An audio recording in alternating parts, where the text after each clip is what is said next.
নমস্কাৰ প্ৰাগ নিউজৰ বিশেষ অনুষ্ঠান দৰবাৰলৈ মই প্ৰণয় বৰদলৈ আপোনালোকক জনাইছোঁ স্বাগতম। আজি আমি কেইবাগৰাকী বিশেষ ব্যক্তিক আমন্ত্ৰণ কৰি আনিছোঁ আমাৰ এই অনুষ্ঠানলৈ। তেওঁলোক হৈছে সকলোকেইজনেই যিটো দান কৰিছে, যিখিনি কৰিছে এইটো নিঃসন্দেহে আমি সকলো তেওঁলোকৰ প্ৰতি কৃতজ্ঞ। তেওঁলোক হৈছে আমাৰ মাজত আছে কেইবাগৰাকী আমাৰ ৰক্তদাতা আৰু ৰক্তদানক লৈ তেওঁলোকে সজাগতা সৃষ্টি কৰি আছে। মই তেওঁলোকৰ পৰিচয় কৰাই দিবলৈ ওলাইছোঁ।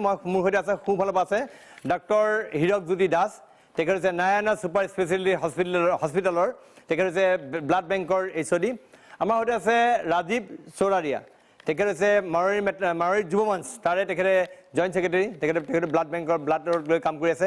আৰু এজন বিশেষ ব্যক্তি আমাৰ মাজত আছে, তেখেতে কিৰণ বাৰ্মা, তেখেতে সুদূৰ শ্ৰীনগৰৰ পৰা যোৱা 26 জানুৱাৰীত লালকিল্লা তাৰ পৰা তেওঁ যাত্ৰা আৰম্ভ কৰিছিলে আৰু এতিয়া বৰ্তমান তেওঁ পদযাত্ৰা হিচাইকিং কৰি আজি আহি গুৱাহাটীত উপস্থিত হৈছে। তেওঁৰ মূল লক্ষ্যৰ উদ্দেশ্য হৈছে ৰক্তদান সন্দৰ্ভত সজাগতা সৃষ্টি কৰা। তেখেত আমাৰ মাজত আছে। আমাৰ সৈতে জাহ্নৱী গোস্বামী পৰিচয় কৰাই দিয়া প্ৰয়োজন নাই, অসমৰ সক্ৰিয় দেশৰে এগৰাকী আগশাৰী এইডছ কৰ্মী আৰু পজিটিভ পিপুল অফ নেটৱৰ্কৰ প্ৰেছিডেণ্ট। আৰু আছে আমাৰ সৈতে হেমন্ত কুমাৰ মহন্ত। এটা বিশেষ গ্ৰুপ আছে টিম হিউমেনিটি, এই বিষয়ে কম ছ'চিয়েল মিডিয়াত আছে। এই গ্ৰুপটো ছ'চিয়েল মিডিয়াৰ বহুবিলাক বেয়া গুণৰ মাজত এইসকলে এনেকুৱা এটা কাম কৰিছে যে সি এটা ব্যাপক এটা জনজাগৰণ সৃষ্টি কৰিছে। সেই গ্ৰুপটোৰ প্ৰতিষ্ঠাতা ফাউণ্ডাৰ হেমন্ত কুমাৰ মহন্ত। আৰু আছে ইয়াত টিম হিউমেনিটি, মই যিটো কথা কৈছোঁ টিম হিউমেনিটিৰ সদস্যসকল। এটা বিশেষ তেওঁলোকক নিঃসন্দেহে তেওঁলোকক প্ৰশংসা কৰিব লাগে যে তেওঁলোক সকলোৱে ৰক্তদান সন্দৰ্ভত আজি বিভিন্ন ধৰণে ব্যাপক প্ৰচাৰ চলাই আহিছে। নিজেও প্ৰত্যেকেই ৰক্তদাতা। আৰু আপোনালোকে শুনিলে আচৰিত হ'ব যে এনেকুৱা ব্যক্তি আছে যিসকলে একোজনে 20 বাৰ 30 বাৰ 40 বাৰ পৰ্যন্ত মানুহক ব্লাড দি মানুহক ৰক্ত দি জীৱন ৰক্ষা কৰিছে। মই সকলোকে আদৰণি জনাইছোঁ এই অনুষ্ঠানলৈ। মই পোনে জাহ্নৱী গোস্বামীৰ পৰা আৰম্ভ কৰিম। মই জাহ্নৱী গোস্বামীৰ পৰা আৰম্ভ কৰিবলৈ আহিছোঁ যে ৰক্তদান কিমান মহান, কিমান পুণ্যৰ কাম ৰক্তদান আছে, কিমান দৰকাৰী আচলতে প্ৰয়োজন? প্ৰথমতে মই প্ৰাগৰ সমূহ দৰ্শকক মই অভিনন্দন জনাইছোঁ এনেকুৱা এটা বিশেষকৈ প্ৰণয় দাক এনেকুৱা এটা অনুষ্ঠান অনুষ্ঠিত কৰাৰ কাৰণে। প্ৰথম হৈছে যে ৰক্তদান বুলি ক'লে আমি বহুতে সাধাৰণতে আমি ভয় কৰোঁ যে কিয় কৰিব লাগে, কিন্তু হৈছে সেই আমি যেতিয়া আমি এজন মানুহক ৰক্ত দান কৰোঁ, এবাৰ যেতিয়া ৰক্ত এটা ইউনিট আমি যেতিয়া দিওঁ, তেতিয়া কিন্তু 4জন মানুহক একেলগে আমি ব্লাড দিব পাৰোঁ আৰু 4জন মানুহৰ জীৱন বচোৱা যায়। আজিকালি ব্লাডবোৰ ছেপাৰেশ্যন কৰিব পাৰে, 4জন মানুহৰ জীৱন বচোৱা যায়।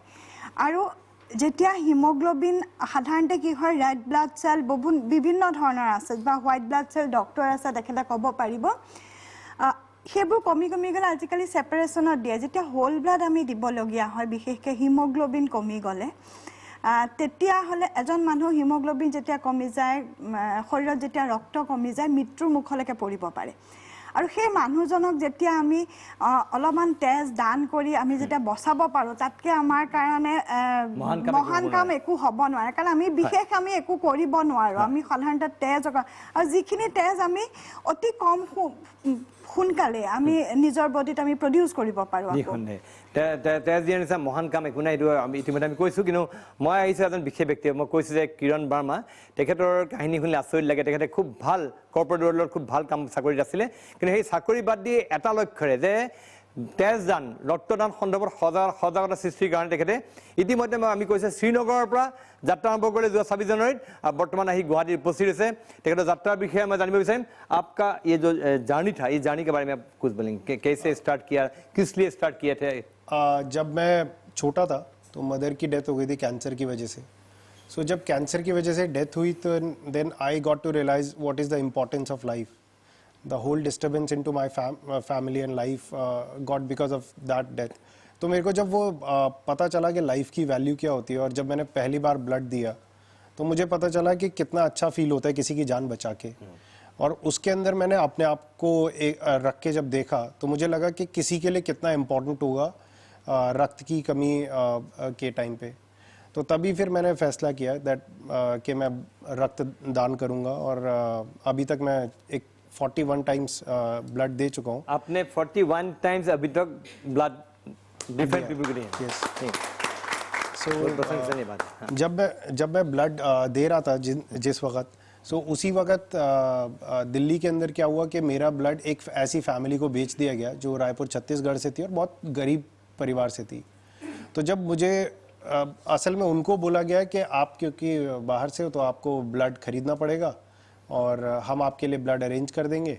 और मुझे उसी आदमी ने कॉल किया और कॉल करके कहता है कि आप किसी गरीब को ब्लड की ज़रूरत है और आप प्लीज़ आके ब्लड दे देंगे। तो गवर्नमेंट हॉस्पिटल था तो मुझे कभी ख्याल नहीं आया कि ऐसा कुछ भी हो सकता है। मैं गया, ब्लड दिया। देने के बाद जब पता चला कि ऐसा कुछ हुआ है तो तभी मैंने अपनी जॉब छोड़ी। जॉब छोड़ के मैंने सिंपली ब्लड चालू किया। कहाँ पे आप मतलब सर्विस कहाँ पे थे आपका? मैं एक मार्केटिंग हेड था एक यूनिवर्सिटी में और यूनिवर्सिटी जी नोएडा बेस्ड यूनिवर्सिटी थी। तो उसी में फिर मैंने जब जॉब छोड़ी और जॉब छोड़ के जब सिंपली ब्लड चालू किया तो मुझे पता चला कि डेली 12,000 से ज़्यादा लोगों की डेथ हो जाती है जिनको ब्लड नहीं मिल पाता। और इसीलिए फिर मुझे लगा कि एक नेशन वाइड कैंपेन चलाना ज़रूरी है जहां देश में हर इलाके के अंदर लोग आपस में मदद करें।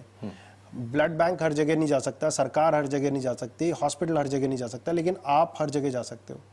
अगर सिर्फ लोग छोटी छोटी इकाइयों में, जैसे टीम ह्यूमैनिटी अपनी जगह काम कर रहे हैं, ऐसी छोटी छोटी इकाइयों में अगर काम करने लगे हम सभी लोग तो देश के अंदर शायद ब्लड की कमी ही ना हो।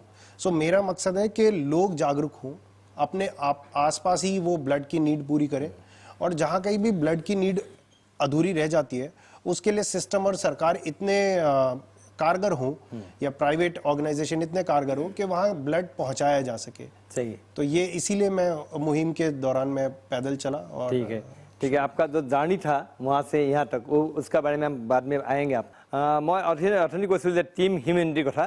টিম হিউমেনিটি বিগত প্ৰায় 2-2.5 বছৰ ইতিমধ্যে এক ব্যাপক আলোড়নৰ সৃষ্টি কৰিছে, জনজাগৰণৰ সৃষ্টি কৰিছে। এই গ্ৰুপটো ইতিমধ্যে সদস্য সংখ্যা প্ৰায় 97,000, প্ৰায় 1 লাখৰ ওচৰত চাপিছে। এই সংগঠনটো কেনেকৈ আৰম্ভ কৰিলে, কিয় আৰম্ভ কৰিলে, এই বিষয়ে হেমন্ত কুমাৰ মহন্ত আপুনি কি ক'ব? 2015 চন 22 নৱেম্বৰ সন্ধিয়া সময়ত মোক এজন বন্ধুৱে ফোন কৰিলে যে তেওঁক তেজ লাগে যোৰহাটত। মোৰ ঘৰটো গোলাঘাট ডিষ্ট্ৰিক্ট একদম অসম নাগালেণ্ড বৰ্ডাৰত, সীমামূৰীয়া অঞ্চল। মই চিন্তা কৰিলোঁ, মই কৈছোঁ তুমিতো যোৰহাটত থাকা, তুমি মোক কিয় তেজ বিচাৰিলা? যে কি নহওক সেই পোষ্টটোকে মই মোৰ ফেচবুকত দিছিলোঁ আৰু টুইটাৰত মই টুইট কৰিছিলোঁ আৰু মই ব্যাপক সঁহাৰি পাইছিলোঁ। কোনোবা ডনাৰ আছে নেকি বিচাৰিছে? হয়, মই ডনাৰ নাপালোঁ লোকেলি, কিন্তু হ'লেও মই ইমানেই সঁহাৰি পালোঁ, ৰেছপন্স পালোঁ, মই এনকাৰেজ হৈছিলোঁ। তাকে চিন্তা কৰি ৰাতিটো প্ৰায় 2টামান বজালৈকে চিন্তা কৰিলোঁ সেইদিনাখন। তাৰপিছত ভাবিলোঁ কম খৰচত, পইচা খৰচ নকৰাকৈ আমি এই ব্লাড ডনাৰ আৰু যাক ব্লাড লাগে তেওঁলোকৰ মাজত এটা সমন্বয় কৰিব পাৰোঁ নেকি, সেইটো চিন্তা কৰি পিছদিনাখন মই ফেচবুকত আৰম্ভ কৰিলোঁ ব্লাড ডনাৰ আছাম বুলি। মোৰ লগত ফ্ৰেণ্ড লিষ্টত থকা চবকে তাত এড কৰিলোঁ। আমি কাৰোবাক যদি ৰোগীক ব্লাড লাগে বুলি ফোন কৰি তেজ লাগে, আমি ডনাৰসকলক ফোন কৰি পেলাই সেইমতে যোগাৰ কৰি দিওঁ। প্ৰথম ডনাৰ আছিলে আপোনাৰ ভুৱন চুম, মহিলা প্ৰথম ডনাৰ ছায়ামণি ইয়াতে আছে আজি। যে কি নহওক বৰ্তমান আমি সমগ্ৰ অসমতে আমাৰ সদস্য আছে আৰু প্ৰতিখন জিলাতে আমাৰ শাখা বুলিয়ে কৈছোঁ আৰু এইটো টিম হিউমেনিটি, ধৰক লখিমপুৰ টিম হিউমেনিটি, বিশ্বনাথ চব ঠাইতে আছে, অসমৰ বাহিৰতো আছে। এতিয়ালৈকে কিমান সদস্য সংখ্যা? 97,000। আৰু প্ৰায় এবছৰমান পিছত, একজেক্ট তাৰিখটো মই পাহৰিছোঁ, সকলো জেগাতে আপোনাৰ কয় ব্লাড ডনাৰ এটা কমন ৱৰ্ড। তাৰপৰা আমাৰ যিসকল প্ৰশাসক মণ্ডলী আছিলে, টিম ইউনিটি মানে আমি কেইবাজনো মানুহৰ এটা গ্ৰুপ, আমি চিন্তা কৰিলোঁ নামটো অকণমান বদলি কৰিব পাৰি নেকি। মানে আগৰ ব্লাড ডনাৰ মানৱতাৰ কাৰণে কাম কৰিছে, গতিকে টিম হিউমেনিটি নামটো দিলে। তাৰপিছত আমি চিন্তা কৰি টিম হিউমেনিটি নাম কৰিলোঁ। খুব বঢ়িয়া, খুব ভাল লাগিছে শুনি পেলাই। মই আমাৰ মাজত এতিয়া হেমন্ত মহন্তই উল্লেখ কৰিলে যে ছায়ামণিৰ কথা। মই ছায়ামণি তেখেতৰ ওচৰলৈ পোনে পোনে যাব বিচাৰোঁ। ছায়ামণি, মই ছায়ামণিৰ ওচৰত গৈছোঁ। আপুনি কিমানবাৰ ব্লাড দিছে এতিয়ালৈকে? মই 9বাৰ দিছোঁ। 9বাৰ। আৰু সৰ্বাধিকবাৰ কোনে দিছে? আপুনি। আপোনাৰ নামটো কি আছিলে? মোৰ নাম মিলি শৰ্মা। মিলি শৰ্মা। আচ্ছা, কিমানবাৰ ব্লাড দিছে এতিয়ালৈকে? 27 বাৰ দিছোঁ। 27 বাৰ। নিঃসন্দেহে প্ৰশংসা এগৰাকী যুৱতী, তেখেতে এতিয়ালৈকে 27 বাৰ, অৰ্থাৎ 27জন মানুহক বিভিন্ন সময়ত ৰক্ত দি তেওঁ জীৱন ৰক্ষা কৰিছে, তেওঁক জীৱন ৰক্ষা কৰাত সহায় কৰিছে। নিঃসন্দেহে প্ৰশংসনীয় পদক্ষেপ। কেনেকৈ আৰম্ভ হ'ল, কিয় দিলে ইমানবাৰ, কি গোটেই আপোনাৰ লক্ষ্য উদ্দেশ্য কি ক'ব? লক্ষ্য উদ্দেশ্য মানে মই তেতিয়া 2000 প্ৰথম কাক দিছিলে আপুনি? 2005 তেতিয়া মই দিল্লী ইউনিভাৰ্চিটিত পঢ়ি আছিলোঁ। তেতিয়া মানে কি হৈছিলে, মই যেতিয়া মই ক্লাছৰ পৰা ওলাই আহোঁ, মোৰ কোনো হিন্দী ইংলিছ কমিউনিকেশ্যনলৈ ইমান হেৰি নাছিলে কিন্তু ৰাস্তাত আহি থাকোঁতে এজন মানুহৰ এক্সিডেণ্ট হৈছিলে হোৱাৰ পাছত সেই মানুহজনৰ কোনো ঘূৰি চোৱা মানুহ নাছিলে সেইখিনি সময়ত তাৰ পাছত ওচৰত থকা হস্পিটেলখনলৈকে মই লৈ গৈছিলোঁ মানুহজনক লৈ গৈ পেলাই তাতে গৈ পেলাই ডক্টৰ বা হেৰিৰ লগত হস্পিটেলৰ লগত হেৰি কৰিছোঁ তাৰ পাছত কৈছে যে ইমাৰ্জেঞ্চি ব্লাড লাগিব আৰু তেতিয়ালৈকে মই ইনফেক্ট মানে ব্লাড ডনেট কৰাটো সেইটো মই কেতিয়াও ভবা নাছিলোঁ তাৰপাছত মই তেওঁক সুধিছিলোঁ যে ডক্টৰজনক সুধিছিলোঁ যে কি মই দিব পাৰিম নেকি তাৰপিছত কৈছে বোলে কি 3-4মান টেষ্ট হয় সেইখিনি কৰিলে তুমি যদি এলিজিবল হোৱা তেতিয়া তুমি দিব পাৰিবা তেতিয়াৰ পৰাই মই প্ৰথম আৰম্ভণি কৰিছিলোঁ তাৰপাছত এনেকুৱা হ'ল গুৱাহাটীৰ পৰা বা অসমৰ পৰা দিল্লীলৈকে যিখিনি যায় মোৰ লগত যিমানখিনি টাচত আছে তেওঁলোকক প্ৰত্যেকখন হস্পিটেলত লগত মই আগতীয়াকৈ গৈ পেলাই চিনাকি হৈ হেৰি কৰি পেলাই তেনেকৈ মই প্ৰথম ডনেশ্যনৰ হেৰিটো আৰম্ভ কৰিছোঁ মানে আচলতে ৰাস্তাত পৰি আছে দুৰ্ঘটনাগ্ৰস্ত এজন ব্যক্তি কোনো সহায় কৰা নাই আপুনি তেখেতক হস্পিটেলত লৈ গ'ল আৰু অচিনাকি ব্যক্তিজনক আপুনি ৰক্ত দি তেওঁ জীৱন ৰক্ষা কৰিলে আৰু সেইটোৱে আৰম্ভণি আপোনাৰ সেইটোৱে আৰম্ভণি তাৰপিছত আপুনি ঘূৰিছে তাৰপাছত ব্লাড দি আছে তাৰপাছত মই ব্লাড দি আছোঁ আৰু বিশেষকৈ টিম হিউমেনিটিৰ লগত মই জন্মলগ্নৰ পৰাই জড়িত হৈ আছোঁ আৰু তাৰ আগলৈকে মই মানে এককভাৱে মানে এইটো প্ৰচেষ্টা চলি আছিলে মোৰ সঁচাকৈ ভাল লাগিলে খুব সুন্দৰ আমি আপোনাক লৈ গৌৰৱবোধ কৰোঁ সঁচাকৈ ভাল লাগিছে শুনি পেলাই মই অকণমান ডক্টৰ হীৰকজ্যোতি দাস আছে মই আপোনাৰ পৰা জানিব বিচাৰিম বিশেষকৈ আমাৰ আপুনি ব্লাড বেংক এটা চলাই আছে কিন্তু অসমত এতিয়াও আপোনাৰ তেজৰ অভাৱত মানুহে কিন্তু হাহাকাৰ কৰি ফুৰে বহুত ডনাৰ্ছ হৈছে ব্লাড ডনাৰ্ছ বহুত হৈছে ৰেজিষ্টাৰ্ড ব্লাড ডনাৰ্ছ আছে বিভিন্ন সংগঠন হৈছে কিন্তু তাৰ পাছতো কিন্তু অসমত তেজৰ অভাৱ কিন্তু আমি পূৰাব পৰা নাই এতিয়াও তেজৰ অভাৱ কিয় হৈছে কি পৰিস্থিতি এই ক্ষেত্ৰত আমি বিশেষকৈ সজাগতাৰ অভাৱ বুলিয়ে ভাবোঁ কিয়নো যদি চোৱা যায় আমি ধৰক প্ৰেক্টিকেল এক্সপিৰিয়েঞ্চৰ ফালৰ পৰাই দেখিছোঁ যে বহুত পেচেণ্টৰ যিবিলাক এটেণ্ডেণ্ট থাকে যেতিয়া এজন পেচেণ্টক তেজৰ প্ৰয়োজন হয় তেতিয়া তেওঁলোকৰ মুখত এইটোৱে শুনিব পোৱা যায় যে আমাৰ ব্লাড দিয়া মানুহ নাই চ' তেওঁলোকৰ মতে ব্লাড দিয়া মানুহ বিশেষ ধৰণৰ কিবা বেলেগ মানুহ চ' যিবিলাক মানুহ ধৰক আমাৰ নিচিনা মানুহ আপোনাৰ নিচিনা মানুহ বা অইন মানুহৰ নিচিনা মানুহ তেওঁলোকতকৈ বেলেগ মানুহ যেন ৰক্তদান কৰা মানুহ তো তেনেকুৱা এটা ধৰণৰ মানুহ আৰু বহুতেই কোৱা শুনো যে ধৰক মই নিজৰ টকাৰে বা নিজৰ ঘৰৰ খাদ্য খাই তেজ মঙহ বনাইছোঁ মই আনৰ কাৰণেনো কিয় তেজ দিম তেজ দিলে মোৰনো কি লাভ হ'ব বহুতৰ মুখত এইটো শুনিছোঁ যে তেজ দিয়াৰ পিছত মানুহজন দুৰ্বল হৈ যায় তেওঁ কিছুদিনলৈকে কাম কৰিব নোৱাৰিব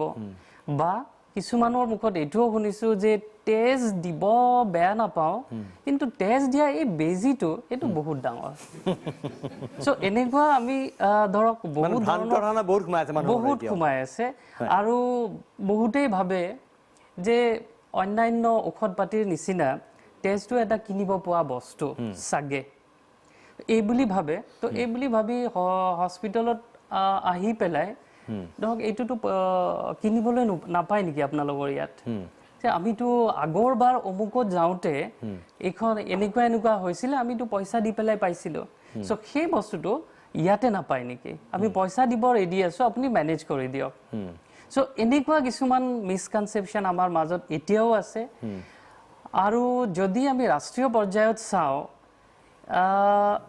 নেশ্যনেল এষ্টিমেশ্যন অফ ব্লাড এই বস্তুটো WHO এটা ষ্টাডিত কৈ থৈ দিছে যে যিকোনো এটা ভৌগোলিক পৰিধিৰ মাজত যিমানখিনি মানুহ আছে তাৰে মাত্ৰ 1% মানুহক এবছৰত ব্লাডৰ প্ৰয়োজন হয় তেজৰ প্ৰয়োজন হয় আৰু সেই অঞ্চলৰ যদি মানুহখিনিৰ ভিতৰত মাত্ৰ 1% মানুহে বছৰত এবাৰকৈ ব্লাড ডনেট কৰে তে আমাৰ যিখিনি মিনিমাম ৰিকুৱাৰমেণ্ট সেইখিনি পূৰণ হ'ব কিন্তু দুৰ্ভাগ্যৰ কথা আমাৰ দেশত 132 কোটি মানুহ আছে কিন্তু 1% বুলি ধৰি ল'লে আমাৰ 1,32,00,000 মানুহে ব্লাড ডনেট কৰিলে বছৰত এবাৰকৈ আমাৰ যিখিনি ৰিকুৱাৰমেণ্ট সেইখিনি ফুলফিল হৈ যায় কিন্তু দুৰ্ভাগ্যৰ কথা অনলি 70 to 75% হে আমাৰ ব্লাড কালেকশ্যন হয় বাকীখিনি বাহিৰৰ পৰা ল'ব লাগে বাকীখিনি ক'ৰ পৰা আহিছে সেইখিনি মেনেজ হৈছে এতিয়া চাব যে ধৰক ৰক্তৰ অভাৱত মানুহ মৃত্যুৰ মুখত পৰা এইটো এটা খুব ৰেয়াৰ ঘটনা কিন্তু এই যদিও আমাৰ মাজত 20 to 35% ধৰক ডেফিচিট হৈ আছে তেতিয়াহ'লে এই 20 to 35% ক'ৰ পৰা মেনেজ হৈ আছে এইটো এটা বিষাক্ত কথা এইটো আমি পৰ্যালোচনা কৰিব লাগিব তো এই যে মেনেজ কৰা এইখিনি কিন্তু আমি যদি সকলে সজাগ নহওঁ আসলে এটা বিপদজনক ডোনেশ্যনখিনি সোমাই যায় আমি আসলে এটা বিপদজনক পৰিস্থিতিৰ মাজত আছো বিপদজনক পৰিস্থিতিৰ মাজত আছো কাৰণ আমি এতিয়াও 30% ডেফিচিটত চলি আছো ঠিক আছে মই টিম হিউমেনিটিৰ ওচৰত আৰু আহিছো আকৌ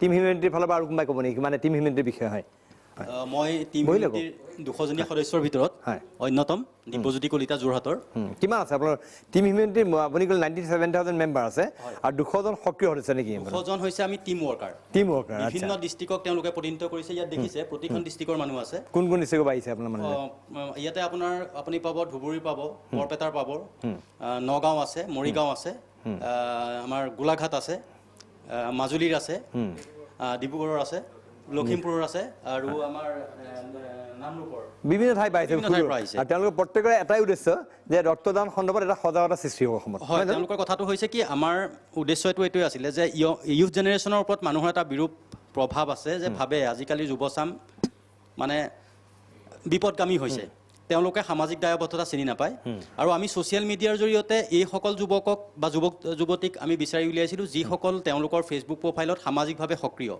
তেওঁলোকক লৈ আমি এই প্ৰচেষ্টা কৰিছিলোঁ আৰু ইয়াৰ বহুত সংখ্যকে আগতীয়াকৈ স্বেচ্ছাসেৱী ৰক্তদানৰ লগত জড়িত হৈ আছিল এতিয়া মই মোৰ কথা ক'বলৈ গ'লে মই আপোনাৰ 2002ৰ পৰাই স্বেচ্ছাসেৱী ৰক্তদানৰ লগত জড়িত সেইটো ব্যক্তিগত ধৰক অভিজ্ঞতাই বা ব্যক্তিগত সমস্যাই আনি পেলাই এই ক্ষেত্ৰখনত জড়িত কৰিলে 2014ত মই নিজে যোৰহাটত ষ্টাৰ্ট কৰিছিলোঁ জীৱন জেউতি ব্লাড বেংক ফেচবুকৰ এটা পেজ তেনে সময়তে হেমন্ত মহন্ত আমাৰ অতি শ্ৰদ্ধাৰ যে team humanity blood donor Assam বা হিউমেনিটি গ্ৰুপ অফ ভলণ্টাৰী ব্লাড ডোনেশ্যনৰ প্ৰতিষ্ঠাপক তেখেতক দেখিছিলোঁ তেখেত সেই মুহূৰ্তত সামাজিকভাৱে ছ'চিয়েল মিডিয়াৰ অন্যতম জনপ্ৰিয় ব্যক্তিসকলৰ ভিতৰত অন্য এজন আছিল তেখেতৰ সান্নিধ্যলৈ আহিছিলোঁ তেখেতৰ প্ৰচেষ্টা তেখেতে আমাক গ্ৰুপটোৰ কৰাৰ আগত ফোনাফোনি কৰিছিল যে আমি এনেকৈ কৰিব পাৰোঁ নি তুমি যোৰহাটত কৰি আছা কোনোবাজনে গোলাঘাটত কৰি আছে কোনোবাজনে গুৱাহাটীত কৰি আছে আমি সমূহীয়াভাৱে কৰোঁ তেতিয়া তেখেতৰ সান্নিধ্যলৈ আহিলোঁ সেই পেজটো আমি বন্ধ কৰি দিলোঁ বন্ধ কৰি ব্লাড ডনাৰ্ছ অসম নামে আমি ষ্টাৰ্ট কৰিলোঁ ব্লাড ডনাৰ্ছ অসম আৰম্ভ কৰিলোঁ আমাৰ প্ৰথম অৱস্থাত এনেকুৱা আছিল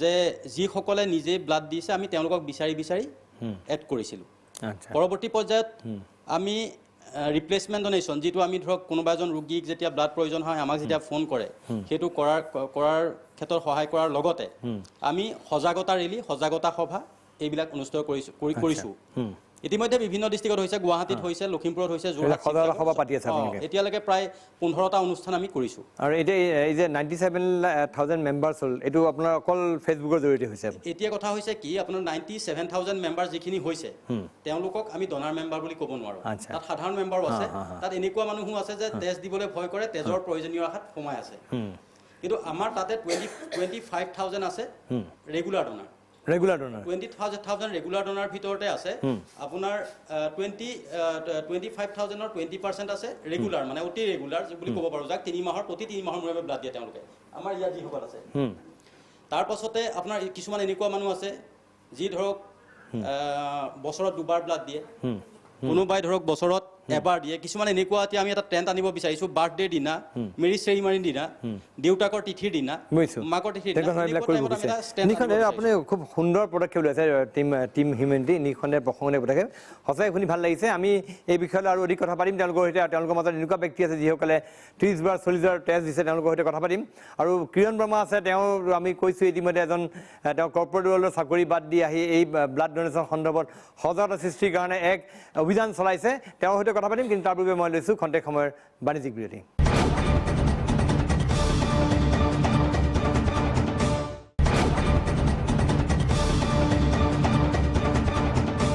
খন্তেক সময়ৰ বিৰতিৰ পিছত পুনৰ উভতি আহিছোঁ আমাৰ বিশেষ অনুষ্ঠানৰ মাজলৈ আজি আমি কেইগৰাকীমান নহয় এটা বিশিষ্ট ব্যক্তি যিসকলে ৰক্তদান দিছে ৰক্তদান দি অসংখ্য লোকৰ জীৱন বচাইছে তেনেকুৱা ব্যক্তিৰ সৈতে কথা পাতি আছোঁ মই পোনে পোনে আহিছোঁ किरण वर्मा आपका पास ये जो जानी के बारे में कुछ बताइए आप कैसा था आपका श्रीनगर से स्टार्ट किया था गुवाहाटी तक आप पैदल आए थे काफ़ी डिस्टेंस कैसे था आपका ये जो उससे शुरू करने से पहले ये बताऊंगा रीज़न क्या था जर्नी करने का तो रीज़न ये था, अगस्त 2017 में मैंने जून में किसी को ब्लड दिया था और अगस्त में उसके फादर का फ़ोन आया कि मुझे मयंक की फ़ोटोग्राफ चाहिए, क्योंकि मैंने उस दिन अपने फेसबुक पे कुछ वीडियो और फोटोग्राफ डाली थी उसकी ब्लड डोनेशन के लिए, क्योंकि और लोगों को भी चाहिए था। तो जब मैंने रक्तदान के लिए उसके फादर से पूछा कि आखिर उनको वीडियो क्यों चाहिए, तो उन्होंने बताया कि मयंक की डेथ हो गई है पिछले महीने कैंसर से, और 11वीं क्लास में वो बच्चा पढ़ता था। और उसके फादर ने बताया कि किस तरीके से ही वॉज ब्लीडिंग, मतलब उसके खून निकल रहा था मुंह से, आँख से, मुंह से, और क्योंकि उसको 1 यूनिट प्लेटलेट नहीं मिल पाए थे उस दिन, उसको प्लेटलेट की कमी थी और बहुत सारी। मुझे, और उसी वक्त हम लोगों का पहला बच्चा होने वाला था। सो तभी मुझे ये लगा कि मेरा बच्चा ऐसे नहीं मरना चाहिए तड़प तड़प के। सो तभी मैंने फिर सोचा कि लोगों को मरने की जरूरत नहीं है ब्लड की वजह से, ब्लड को वेट करना चाहिए लोगों को जिंदगी देने के लिए। सो तभी फिर मैंने शुरू किया। तो फिर मैंने तभी डिसाइड किया कि क्योंकि हम लोग दिसंबर एंड के अंदर हम अपना बच्चा एक्सपेक्ट कर रहे थे, तो हमने सोचा कि जनवरी 26 अच्छा दिन है, उस दिन से हम शुरू करेंगे। और लाल चौक से इसलिए बिकॉज लाल चौक से अगर आप कोई भी चीज़ शुरू करते हो तो थोड़ा सा आपको लोग अटेंशन देते हैं, लोग उसके बारे में पता चलता है। 26 क्योंकि रिपब्लिक डे है हमारे देश का, गणतंत्र उस दिन लिखा गया था, तो मैंने सोचा उसी दिन से शुरुआत करते हैं। आपने कश्मीर घड़ी से स्टार्ट किया था, कोई प्रॉब्लम नहीं था उसमें? हाँ था, मेरा फ्लैग ले लिया गया आर्मी ने। अच्छा। मैं इंडियन, मुझे नहीं पता था कि वहाँ फ्लैग नहीं लहरा सकते 26 ऑफ जनवरी को। तो आर्मी के कुछ ऑफिशियल्स आए, उन्होंने मेरा से फ्लैग ले लिया। आपका इंडिया का फ्लैग आपसे लेके गया? हाँ, क्योंकि वो थोड़ा सेंसिटिव एरिया है, तो वो प्रॉब्लम, तो वहीं से प्रॉब्लम शुरू हुई। अच्छा। अगले दिन मैं थोड़ा सा आगे गया लाल चौक से और पुलवामा की तरफ। तभी वहाँ पुलवामा के अंदर कुछ लोकल लड़कों के बीच में और आर्मी के बीच में कुछ कॉन्फ्लिक्ट हुआ, और वो पत्थरबाजी, आपको शायद पता ही होगा। तो शाम होते होते शोपिया में गोली चल गई और कुछ लोग घायल हो गए। तो मुझे पता चला कि शायद कल संडे था अगले दिन, और मुझे पता चला कि शायद हो सकता है कल कश्मीर बंद हो जाए, तो आप अभी निकल जाइए। तो मैंने पुलवामा से वॉक करना शुरू किया। हाईवे पे पता चला वहां पर भी थोड़ा सेंसिटिव एरिया है। सो मैं वहां से फिर झेलम नदी के अंदर वहाँ एक हाउस बोट के अंदर सोया रात को। ठंड थी पानी के अंदर, आइसिंग कोल्ड, तो आप समझ सकते हैं। फिर इस तरीके से जर्नी शुरू हुई, और वहीं से फिर एक अंदर से पैशन आया, बिकॉज जो मर रहे हैं उनको भी ब्लड चाहिए और जो मार रहे हैं उनको भी ब्लड चाहिए। तो खून दोनों तरफ से बह रहा है, बट जिंदगी कहीं पे भी कहीं मतलब डिस्टर्ब नहीं होनी चाहिए, तो उसके लिए ब्लड सबको चाहिए, चाहे वो कोई भी हो। तो मुझे लगा कि ये प्रॉब्लम सिर्फ हमारी है, किसी और की नहीं है, सबकी है। तो इसीलिए फिर मैंने नेपाल और भूटान को भी ऐड किया, ताकि वीजा, क्योंकि थोड़ा वीजा प्रॉब्लम होती है पाकिस्तान, बांग्लादेश और श्रीलंका में। तो मैंने कहा नेबरिंग कंट्री में ये 2 ऐसी जगह हैं जहां हम इजीली एक्सेस कर सकते हैं, तो इसीलिए फिर नेपाल और भूटान को भी ऐड किया।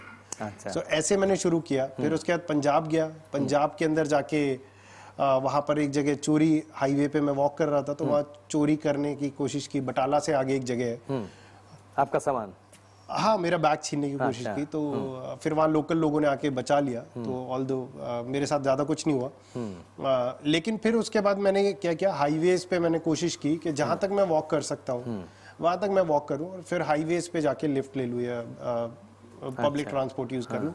इस तरीके से मैंने जर्नी शुरू की। देखते देखते फिर लोगों के व्हाट्सएप मैसेज आने लगे कि मैंने ज़िंदगी में पहली बार आप ब्लड दिया, आपके मैसेज देखना।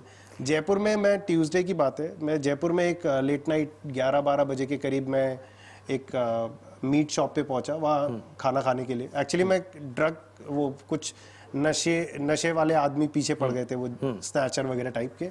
तो रात का टाइम था, 11-12 बज रहे थे, तो मैं सिटी में एंटर कर रहा था जयपुर में।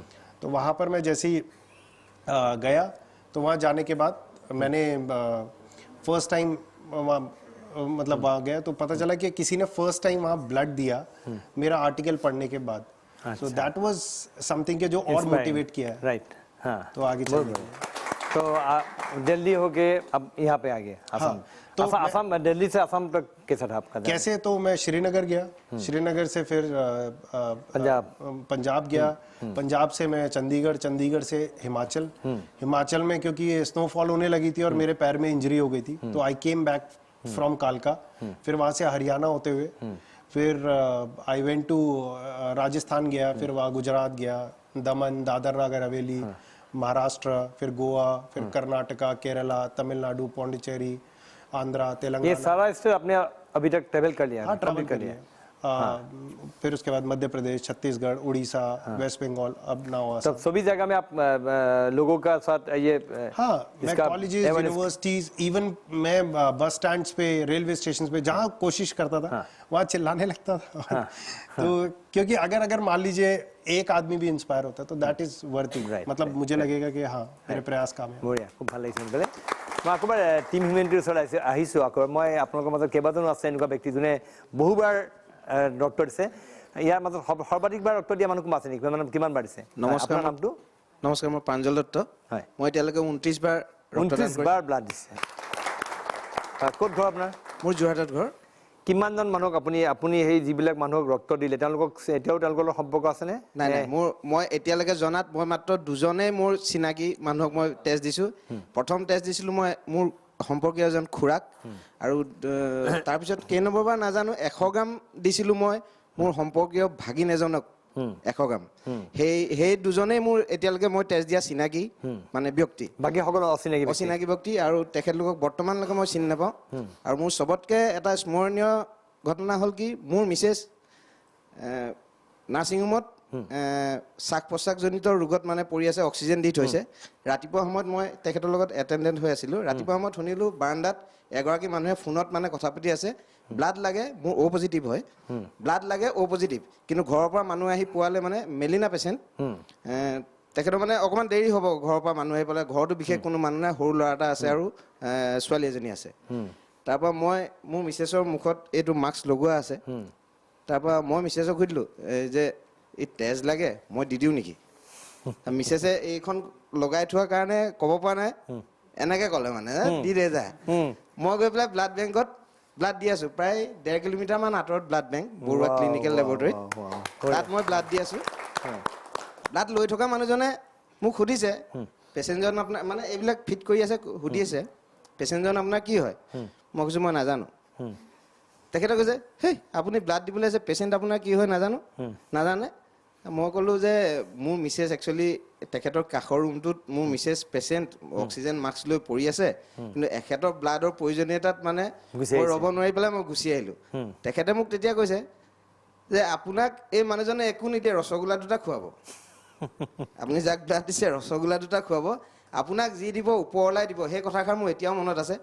আৰু মই চবতকৈ মানে এইটোৰ প্ৰতি আকৰ্ষিত হ'লোঁ, আমাৰ তাত তৰাজান বুলি এখন দলং আছে, দলংখনৰ কাষত এখন হোৰ্ডিং লগাই থোৱা আছিলে। কিমান বছৰ আগত নাজানো, মই পাহৰিছোঁ। তাত লিখা আছিলে এই চৰকাৰী জনসংযোগ বিভাগৰ যে চক্ষুদান মহান দান, ৰক্তদান জীৱন দান। আৰু সেই কথাষাৰে মোক আজিলৈকে মোক মানে উৎসাহিত কৰি আহিছে। আৰু সেই মই এতিয়া যাকে ব্লাড দিওঁ মোৰ সেই মানে হোৰ্ডিংখন মোৰ এতিয়াও মনত আছে। মানে ৰক্তদান জীৱন, চক্ষুদান মহান দান, ৰক্তদান জীৱন দান। আৰু সেই কথাষাৰ লৈ মই আজিলৈকে ব্লাড দি আছোঁ।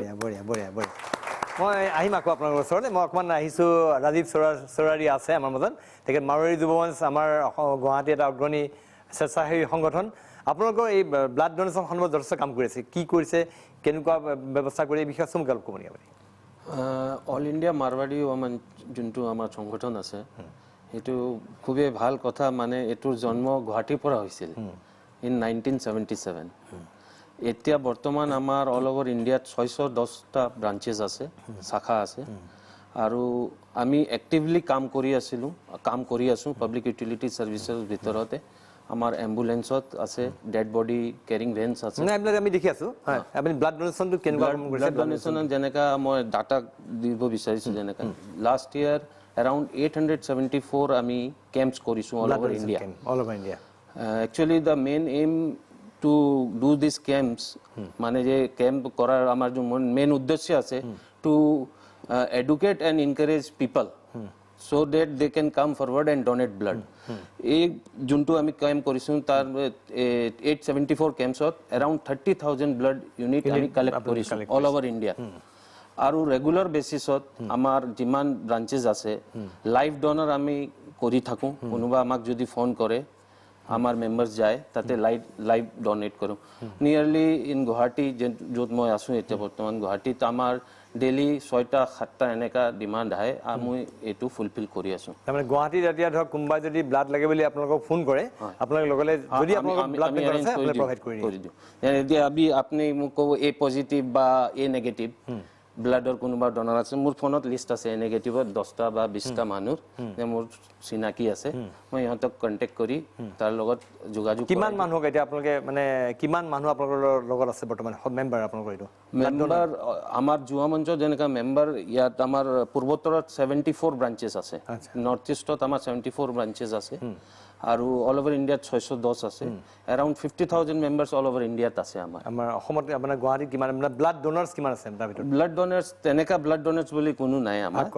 ভাগ কৰা নাই যেতিয়া সুবিধা তেতিয়া ব্লাড ডোনেট আমি নিজে যাই কেনে আমি ৰেগুলাৰ ডোনাৰ আছে আমি 3 মাহ পিছত ডোনেট কৰি দিওঁ তেনেকুৱা আমি নিজে লোকে আৰু যেবিলাক কেম্পছ কৰোঁ কেম্পছত আমাৰ উদ্দেশ্যটো থাকে অলপ মানুহ যোন মানুহ কেতিয়াও ডোনেট কৰা নাই তাক ইনকাৰেজ কৰি আনি তাৰ পৰা ফাৰ্ষ্ট টাইম ডোনেট কৰাওঁ আচ্ছা তেনেকুৱা কৰি আছে কৰি আছোঁ ভাল কথা বঢ়িয়া মই জাহ্নৱী ওচৰলৈ আহিছোঁ আকৌবাৰ মই জাহ্নৱী এই কথা জানিব বিচাৰিম যে আমাৰ ইয়াত আমাৰ অসমত বিশেষকৈ অসমত আমাৰ ব্লাড বেংক যিবিলাক আছে মানে বহুতেই কয় যে আমাৰ ব্লাড বেংকবিলাক আপ টু দ্য মাৰ্ক নহয় বিভিন্ন ঠাইত আমাৰ গুৱাহাটীত হয়তো হৈছে কিন্তু বিভিন্ন ঠাইত ডিষ্ট্ৰিক্ট হেডকোৱাৰ্টাৰবিলাকত যি ধৰণৰ ব্লাড বেংক থাকিবলৈ বা ৰক্ত যেনে সংৰক্ষণ কৰিবলৈ সেইদৰে সংৰক্ষণ কৰা হোৱা নাই বা কৰিব পৰা ব্যৱস্থা হোৱা নাই এনেকুৱা ধৰণৰ অভিযোগবিলাক আছে কি ভাবে অসমত এই পৰিস্থিতি কেনেকুৱা আপোনাৰ কি ভাবে আচলতে হয় সেইটো কথা ক'ব লাগিব যে যিমানখিনি ইকুইপমেণ্ট মানে ইকুইপড হ'ব লাগিছিল এতিয়াও ব্লাড বেংকবোৰ নহয় ইকুইপড নহয় যিখিনি প্ৰাইভেট ব্লাড বেংক আছে সেইখিনি যথেষ্টখিনি ইকুইপ যিখিনি গভৰ্ণমেণ্ট ব্লাড বেংক আছে সেইখিনি এতিয়াও যথেষ্টখিনি ডিষ্ট্ৰিক্ট হস্পিটেলবোৰত বিশেষকৈ যথেষ্টখিনি কৰিবলগীয়া কৰণীয় যথেষ্টখিনি আছে কিন্তু তাৰ ভিতৰতে ক'ব লাগিব আমাৰ যিখিনি আমাৰ ব্লাড বেংক আছে এতিয়া যিখিনি লাষ্ট মানে 2 বছৰত যিমানখিনি আমাৰ ডেভেলপড হৈছে 2 বছৰত যথেষ্টখিনি ইকুইপড হৈছে এতিয়া ব্লাড বেংকখিনি আৰু তাৰ ওপৰতো যদি আমি অকল ইকুইপড হ'লে চাব মানে সেইটোৱে নহয় যে আমি ডনাৰ কিমান পাইছোঁ এটা হেৰি কাৰণ আমাৰ যথেষ্টখিনি ডনেশ্যনো যথেষ্টখিনি হয় আমি লাষ্ট ইয়েৰৰ যেতিয়া আমি ডনেশ্যন আমি চাওঁ মানে 17-18 যিটো আমি লাষ্ট মানে চাওঁ প্ৰায় 22 লাখ ইউনিট আমাৰ জমা হৈছিলে through government blood bank government blood বেংকত 22 লাখ আচ্ছা তাৰমানে ইমানখিনি ব্লাড হোৱাৰ পিছতো এতিয়াও কিন্তু আমি ব্লাডৰ কাৰণে চিঞৰি ফুৰিবলগীয়া হয় ফেচবুকত দিবলগীয়া হয় হোৱাটছএপত দিবলগীয়া হয় আৰু যথেষ্ট জেগাত আমি এইখিনিও খবৰ পাওঁ যে ব্লাড বেংকত যিসকল লোক কাম কৰি আছে সেইসকল লোকেও কিছুমান ব্লাডৰ বেহা কৰে যিটো বেহা অলপ দিন আগতে তেখেতেও লখিমপুৰত ক'ৰবাত ধৰা পেলাইছিলে এটা মাজতে তেনেকুৱা ক্ষেত্ৰত ইকুইপড হ'ব লাগিলে আমি প্ৰত্যেকজন মানুহে ইকুইপড হ'ব লাগিব একচুৱেলি ইনফ্ৰাষ্ট্ৰাকচাৰ যিটো আছে যথেষ্ট উন্নত হৈছে আগতকৈ মই অকণমান ডক্টৰ দাস মই আপোনাৰ পৰা জানিব বিচাৰিম আচলতে তেজ দিলে এজন লোকৰ কাৰণে তেজ দিয়াটো কিমান মংগলজনক কিমান উপকাৰী এই বিষয়ে আপুনি অলপ ক'ব নিচিনা আমাৰ মানুহৰ মাজত এটা ভুল ধাৰণা বুলিয়েই ক'ব লাগিব যে বহুতেই ভাবে যে ৰক্তদান কৰাৰ ফলত কেৱল সেই ৰোগী এজন বা কেইজনমান আমি যিহেতু আজিকালি কম্পনেণ্টছ এটা ইউনিটৰ পৰা বিভিন্ন ধৰণৰ কম্পনেণ্টছ আমি বনাব পাৰোঁ যেনে PRBC, FFP, প্লেটলেট বা ক্ৰায়'প্ৰেচিপিটেড বেচিকেলি এইকেইটা কম্পনেণ্টে আমি বনাওঁ সো আমি এটা ডোনেশ্যনৰ পৰা 3জন বা 4জন পেচেণ্টক হেল্প কৰিব পাৰোঁ এই বুলিয়ে ভাবোঁ কিন্তু তাৰ বিপৰীতে সেই ৰক্তদাতাজন যিয়ে ব্লাড ডোনেট কৰে সেই ৰোগীজনতকৈ তেওঁৰ সেই বেছি লাভ হয় বুলি মই ভাবোঁ কিয়নো যদি ধৰক এজন ৰক্তদাতাই ৰক্তদান কৰিব যায় তেওঁ এটা মেডিকেল চেকআপৰ মাজেদি যাব লাগে কিছুমান লেবৰেটৰী টেষ্টিং আছে যিবিলাক বাধ্যতামূলক যেনে HIV, hepatitis B, hepatitis C, malaria, syphilis haemoglobin চোৱা যাব ব্লাড প্ৰেছাৰ চোৱা যাব তেওঁৰ বডি ৱেইট চোৱা যাব বিভিন্ন বেমাৰৰ পৰীক্ষা নিৰীক্ষা কৰা যাব চ' এই সকলোবোৰ বিনামূলীয়া যদি কোনোবা এখন প্ৰাইভেট লেবৰেটৰীত সেই পৰীক্ষাখিনি কৰিব যায় প্ৰায় 6,000 টকা মানৰ খৰচ হয়, যিখিনি তেওঁ বিনামূল্যে পাই আছে। প্ৰথম কথা। দ্বিতীয় কথা, যদি ধৰক এজন মানুহে নিয়মিতভাৱে ৰক্তদান কৰে, যে বিভিন্ন অধ্যয়নত আন্তঃৰাষ্ট্ৰীয় পৰ্যায়ৰ অধ্যয়নত প্ৰমাণ হৈ গৈছে যে তেওঁৰ হাৰ্ট এটেক আৰু ষ্ট্ৰোক হোৱাৰ সংখ্যা 83% কমি যায়। 83% কমি যায়। Yes. আৰু কোনোবা এজন মানুহে যদি 450 ml ব্লাড ডোনেট কৰে, তেওঁৰ 600 কেলৰি বাৰ্ণ হয়। আৰু ৰক্তদান কৰাৰ ফলত তেওঁৰ সাধাৰণতে মহিলাসকলৰ মাহেকীয়া ঋতুস্ৰাৱৰ ফলত এটা নিৰ্ধাৰিত সময়ৰ মূৰে মূৰে অন্তৰালত ৰক্তক্ষৰণ হয়, যিটো পুৰুষসকলৰ ক্ষেত্ৰত জন্মলগ্নৰ পৰা মৃত্যুলৈকে সেই প্ৰচেছটো নাই। তাৰ ফলত দৈনিক বেচিছত যিবিলাক ৰক্ত উৎপাদন হয় 120 দিনৰ পিছত সেই চেলবিলাক কোষবিলাক ভাঙি যায়, তাৰ পৰা আইৰণ ৰিলিজ হয়।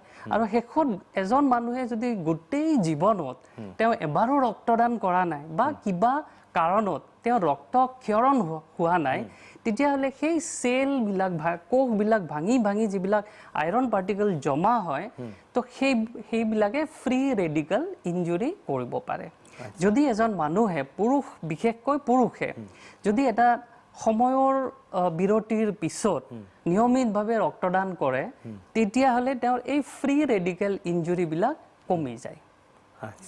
আৰু আটাইতকৈ এই সকলোবোৰৰ উপৰিও অইন কোনোবা এজনক, বিপদত পৰি থকা কোনোবা এজনক জীৱন দান বা তেওঁক ৰোগমুক্ত কৰা প্ৰচেষ্টাত অকণমান হ'লেও তেওঁ কণ্ট্ৰিবিউশ্যন কৰি আছে।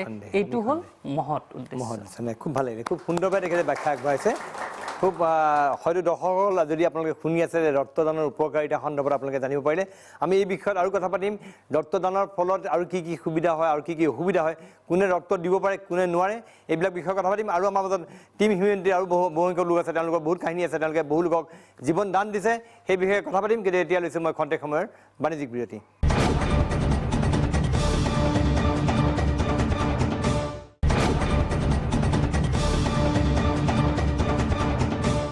খন্তেক সময়ৰ বিৰতিৰ পিছত পুনৰ উভতি আহিছোঁ প্ৰাগ নিজৰ ইতিবাচক বিষয়ৰ বিশেষ অনুষ্ঠান দৰবাৰৰ মজিয়ালৈ। আজি আমাৰ আলোচনাৰ বিষয়বস্তু হৈছে ৰক্তদান জীৱন দান। এই বিষয়ে কথা পাতি আছোঁ কেইবাগৰাকী ব্যক্তিৰ বিষয়ে। আৰু আমাৰ সৈতে আছে টিম হিউমেনিটি, তেওঁলোকৰ আৰু ভালেসংখ্যক সদস্য আছে। মই আৰু কোনোবাই ক'ব নেকি আপোনালোকৰ বিষয়ে? হয়, আপোনাৰ নামটো পৰিচয় দিয়ক। নমস্কাৰ, মই সুদীপ কুণ্ডু, ধুবুৰীৰ ঘৰ। ধুবুৰীৰ বাইছ। হয়, বহুতে বহুত কিবা কিবি কৈ আছে ব্লাডৰ বিষয়ে, কিন্তু ঘটনাটো হ'ল যে আমি ব্লাড দিওঁ, সদায় দি থাকোঁ ব্লাড, কিন্তু কিমান বাৰ দিছোঁ এইটো মনত নাই মোৰ। ফাৰ্ষ্ট টাইম মই ব্লাড দিছিলোঁ যেতিয়া গ্ৰেজুৱেশ্যন কৰি আছিলোঁ, 600তে দিছিলোঁ, চবেই দি আছে তো ময়ো দিওঁ, এনেকৈ দিছিলোঁ। তেতিয়া গম নাপাইছিলোঁ কিমান কাম হয় ব্লাড, কিমান ভাল দৰকাৰী কাম কৰিছিল। তাৰপিছৰ পৰা কৰি আছিলোঁ অলপ চলপকৈ। টিম ইমিউনিটিৰ ক'ব গ'লে 1 বছৰৰ পৰা জড়িত। 1 বছৰত এতিয়া আমি টিম ইমিউনিটিৰ ধুবুৰীটো মই চাই আছোঁ, আমাৰ গ্ৰুপ আছে পূৰা, নিয়াৰ এবাউট 750 ডোনাৰ আছে ধুবুৰীত। 73 আমি লিষ্টেড আছে চবে। আচ্ছা, তাতে ফোন নাম্বাৰ থাকে, দৰকাৰ হ'লে ব্লাড দিয়ে। 750। আচ্ছা, 750 নাম আছে, নাম্বাৰ আছে আৰু ডেট আছে। ছাপ'জ ডেট দিয়া থাকে, ছাপ'জ 5 মাৰ্চ, 3 মাহ পিছত আকৌ আমি ইমান দি দিওঁ তাক। এনেকৈ আছে। এতিয়া ডোনাৰ আমাৰ ধুবুৰীত বহুত ভাল হৈছে, ডোনাৰ বেছি আছে। এতিয়া ডোনাৰে আমাক ফোন কৰে, আমাৰ নাম্বাৰটো কেতিয়া লগাবা। আচ্ছা, সেই পৰ্যায়টো আমাৰ বহুতকেইখন ডিষ্ট্ৰিক্টত হৈ আছে, বিশেষকৈ যোৰহাট, শিৱসাগৰ, লখিমপুৰ, ধুবুৰী, এইকেইখন ডিষ্ট্ৰিক্টত আৰু লগতে গোলাঘাট, এইকেইখন ডিষ্ট্ৰিক্টত আমাৰ এনেকুৱা হয় ডনাৰ মেম্বাৰে আমাক ফোন কৰে, দাদা কোনোবা পেচেণ্ট আছে নেকি দিবৰ কাৰণে। এনেকুৱা পৰ্যায়ত আহিছে মানে। কিন্তু আমি সমস্যাৰ সন্মুখীন হৈ আছোঁ গুৱাহাটী আৰু ডিব্ৰুগড়। পৰিস্থিতি সলনি হৈছে, এতিয়া আপোনালোকক ফোন কৰি থাকে যে মোৰ নম্বৰ কেতিয়া লাগিব, মই কেতিয়া ব্লাড দিব পাৰিম। সেনেকুৱা দিন আহি গৈছে। অৱশ্যে এইখিনিতে মই এটা কথা কওঁ, সেইটো চৰকাৰী কিছুমান নিয়ম বাইদেউ যথেষ্ট অধ্যয়ন কৰে, গম পাব হয়তো। আমি গুৱাহাটীত কিছুমান সন্মুখীন হৈ আহিছোঁ সমস্যাৰ। প্ৰথম কথা হৈছে GMCH B Borooah cancer hospital, তেওঁলোকৰ ব্লাড বেংকবিলাকত 3 বজাৰ পাছত আৰু 4 বজাৰ পাছত ব্লাড কালেক্ট নকৰে ডনাৰ্ছৰ পৰা। আচ্ছা, আৰু যিহেতু আমাৰ ইয়াত 100% ভলণ্টাৰী ব্লাড ডোনেশ্যন হোৱা নাই বা তেনেকুৱা এটা পৰ্যায়লৈ বহুত বাকী আছে, আৰু সেইকাৰণে সমস্যাৰ সন্মুখীন হৈছোঁ। যিহেতু গুৱাহাটীত মানুহখিনি যথেষ্ট ব্যস্ত থাকে, আৰু আন এটা সমস্যা হৈছে কি হয়, মানুহখিনিয়ে সময় পায় সাধাৰণতে ইভিনিং টাইমটোত ধৰক 7 বজাৰ যিখিনি কোম্পানী জব কৰা ল'ৰাই হওক বা বাকী যিকোনো প্ৰফেশ্যনত জড়িত ল'ৰাই হওক কাম ছোৱালী হওক, কৰ্তব্য সমাপন কৰি ব্লাডটো দিবলৈ ভাল পায় বা কিন্তু সুবিধা হয়। GMCH বা বি বৰুৱা হস্পিটেল সেই সুবিধাটো নাই কাৰণে আমাৰ যথেষ্টখিনি মেম্বাৰে ইচ্ছা থাকিও ব্লাড দিব নোৱাৰে। নিঃসন্দেহে আপোনাৰ এই যিটো আপুনি এটা গুৰুত্বপূৰ্ণ আপুনি কথা উত্থাপন কৰিছে, মই নিঃসন্দেহে আমাৰ GMCHৰ অধীক্ষক বা তেওঁলোকৰ সৈতে কথা পাতিম। আমি ইতিমধ্যে সেই বিষয়ে কথা পাতিছিলোঁ, কিন্তু বিশেষ সফলতা লাভ কৰা নাই। আৰু সেইটো সন্দৰ্ভত ভাবিছোঁ এই অনুষ্ঠানটোৰ জৰিয়তে প্ৰাগ নিউজে যি আমাকো সুবিধা দিছে, আমিও ক'বলৈ পাইছোঁ, তাৰ কাৰণে ধন্যবাদো জ্ঞাপন কৰিছোঁ এই মাজতে। আৰু ভাবিছোঁ এই অনুষ্ঠানটোৰ পাছত ইয়াৰ জৰিয়তে অসম চৰকাৰৰ স্বাস্থ্য বিভাগে GMCH কৰ্তৃপক্ষ বা বি বৰুৱা হস্পিটেল কৰ্তৃপক্ষই এই বিষয়টো অকণমান মন কৰিব। ঠিক আছে, আপোনাৰ কথা আদৰণি মই আমাৰ টিম হিউমেনিটিৰ যিটো দুলীয়াজান শাখা আছে তেওঁলোকে প্ৰাগ নিউজৰ এই অনুষ্ঠানত তেওঁলোকে অংশ লৈছে, তেওঁলোকে কি কৈছে সেয়া আমি এবাৰ চাই লওঁ আহক। নমস্কাৰ, প্ৰাগ নিউজৰ কৰ্মকৰ্তাসকলৰ এই পদক্ষেপৰ বাবে মই সকলোকে ধন্যবাদ যাচিছোঁ। আৰু বিশেষকৈ কিৰণজী আপকো বহুত বহুত চালাম। আৰু আমি এতিয়ালৈকে ইমানখিনি কাম কৰি অহাৰ পিছতো আমি এনেকুৱা টক শ্ব'ত আজিলৈকে ভাগ ল'বলৈ পোৱা নাছিলোঁ। পিছত আমিতো যথেষ্ট আপোনালোকৰ নিউজৰ মানুহক আমি যথেষ্ট সহায় কৰাৰ পিছতো তেওঁলোকে আজিলৈকে এনেকুৱা পদক্ষেপ হাতত লোৱা নাছিলে। কিন্তু আজি প্ৰাগ চেনেলে যিটো পদক্ষেপ হাতত ল'লে তাৰ বাবে আমি অশেষ ধন্যবাদ। আৰু আমাৰ লগত সকলোৱে থাকি আগলৈকে আপোনালোকে এনেদৰে থাকি আমাৰ সহায় সহযোগিতা আগবঢ়াই যাব বুলি আশা কৰিলোঁ। সকলো সতীৰ্থলৈ মই নমস্কাৰ দিলোঁ, ধন্যবাদ। মই আৰু ইয়াত আপোনালোকৰ যিসকল আছে তাৰ ভিতৰত আৰু কোনোবা 20 বাৰতকৈ অধিক ব্লাড দিয়া কোনোবা আছে নেকি? মই দিছোঁ। হয়, আপুনি কিমান বাৰ দিছে আপুনি? মই এতিয়ালৈকে 26 টাইম দিছোঁ। 26 বাৰ ব্লাড দিছে। আৰু মোৰ ৱাইফ হয় মিলি শৰ্মা, তেখেতে 27 টাইমছ দিছে। তেখেতে আপোনালোকে বেছি হৈ আছে এতিয়ালৈকে। বেছি গৈ আছে। বঢ়িয়া, দুই স্বামী স্ত্ৰী মিলি এতিয়ালৈকে 53 বাৰ হৈ গ'ল মানে 53 টাইমছ। 53 টাইমছ। গ্ৰেট গ্ৰেট, খুব সুন্দৰ, ভাল লাগিলে। মানে আপোনাৰ এই যে ব্লাড দিয়ে কেনেকুৱা অনুভূতি কেনেকুৱা হয় যে এজন মানুহ যেতিয়া ব্লাড দিলে তেওঁৰ জীৱন ৰক্ষা কৰে, কেনেকুৱা অনুভূতি হয়? যথেষ্টই ভাল লাগে। আপুনি এই মাইক্ৰফোনটো ঘৰত লৈ লওক। মোৰ ঘৰ যোৰহাটত, দেৰগাঁও। হয়, তাতে মই গুৱাহাটী আহোঁতে এগৰাকী পেচেণ্ট পাইছিলোঁ, খুব বয়সস্থ। আৰু তেওঁক মই প্ৰায় লগ পাওঁ, যথেষ্ট ৰেচপেক্ট কৰিছিলোঁ। তেওঁ হঠাৎ লাংছ কেঞ্চাৰ হৈছিল আৰু তেওঁক মানে ৰেগুলাৰ ব্লাড লাগে। মই 2 বছৰত তেওঁক 8 বাৰ ব্লাড দিছোঁ। মানুহজন ঢুকাল, কিন্তু এইটো মোৰ ডাঙৰ এটা এচিভমেণ্ট কি মই তেওঁক 2 বছৰ মোৰ নিজৰ ব্লাড দি মই হেৰি কৰিছোঁ। 2 বছৰ ধৰি তেওঁক জীয়াই ৰাখিছিলে আপোনাৰ নিজৰ শৰীৰৰ 8 বাৰকৈ ব্লাড দি। হয়, এবাৰত কিমান 300 ml বা 400 ml? 350 ml। 350 ml সাধাৰণতে। হয়, এইটো মোৰ মানে জীৱনৰ এটা ডাঙৰ স্মৰণীয় কথা।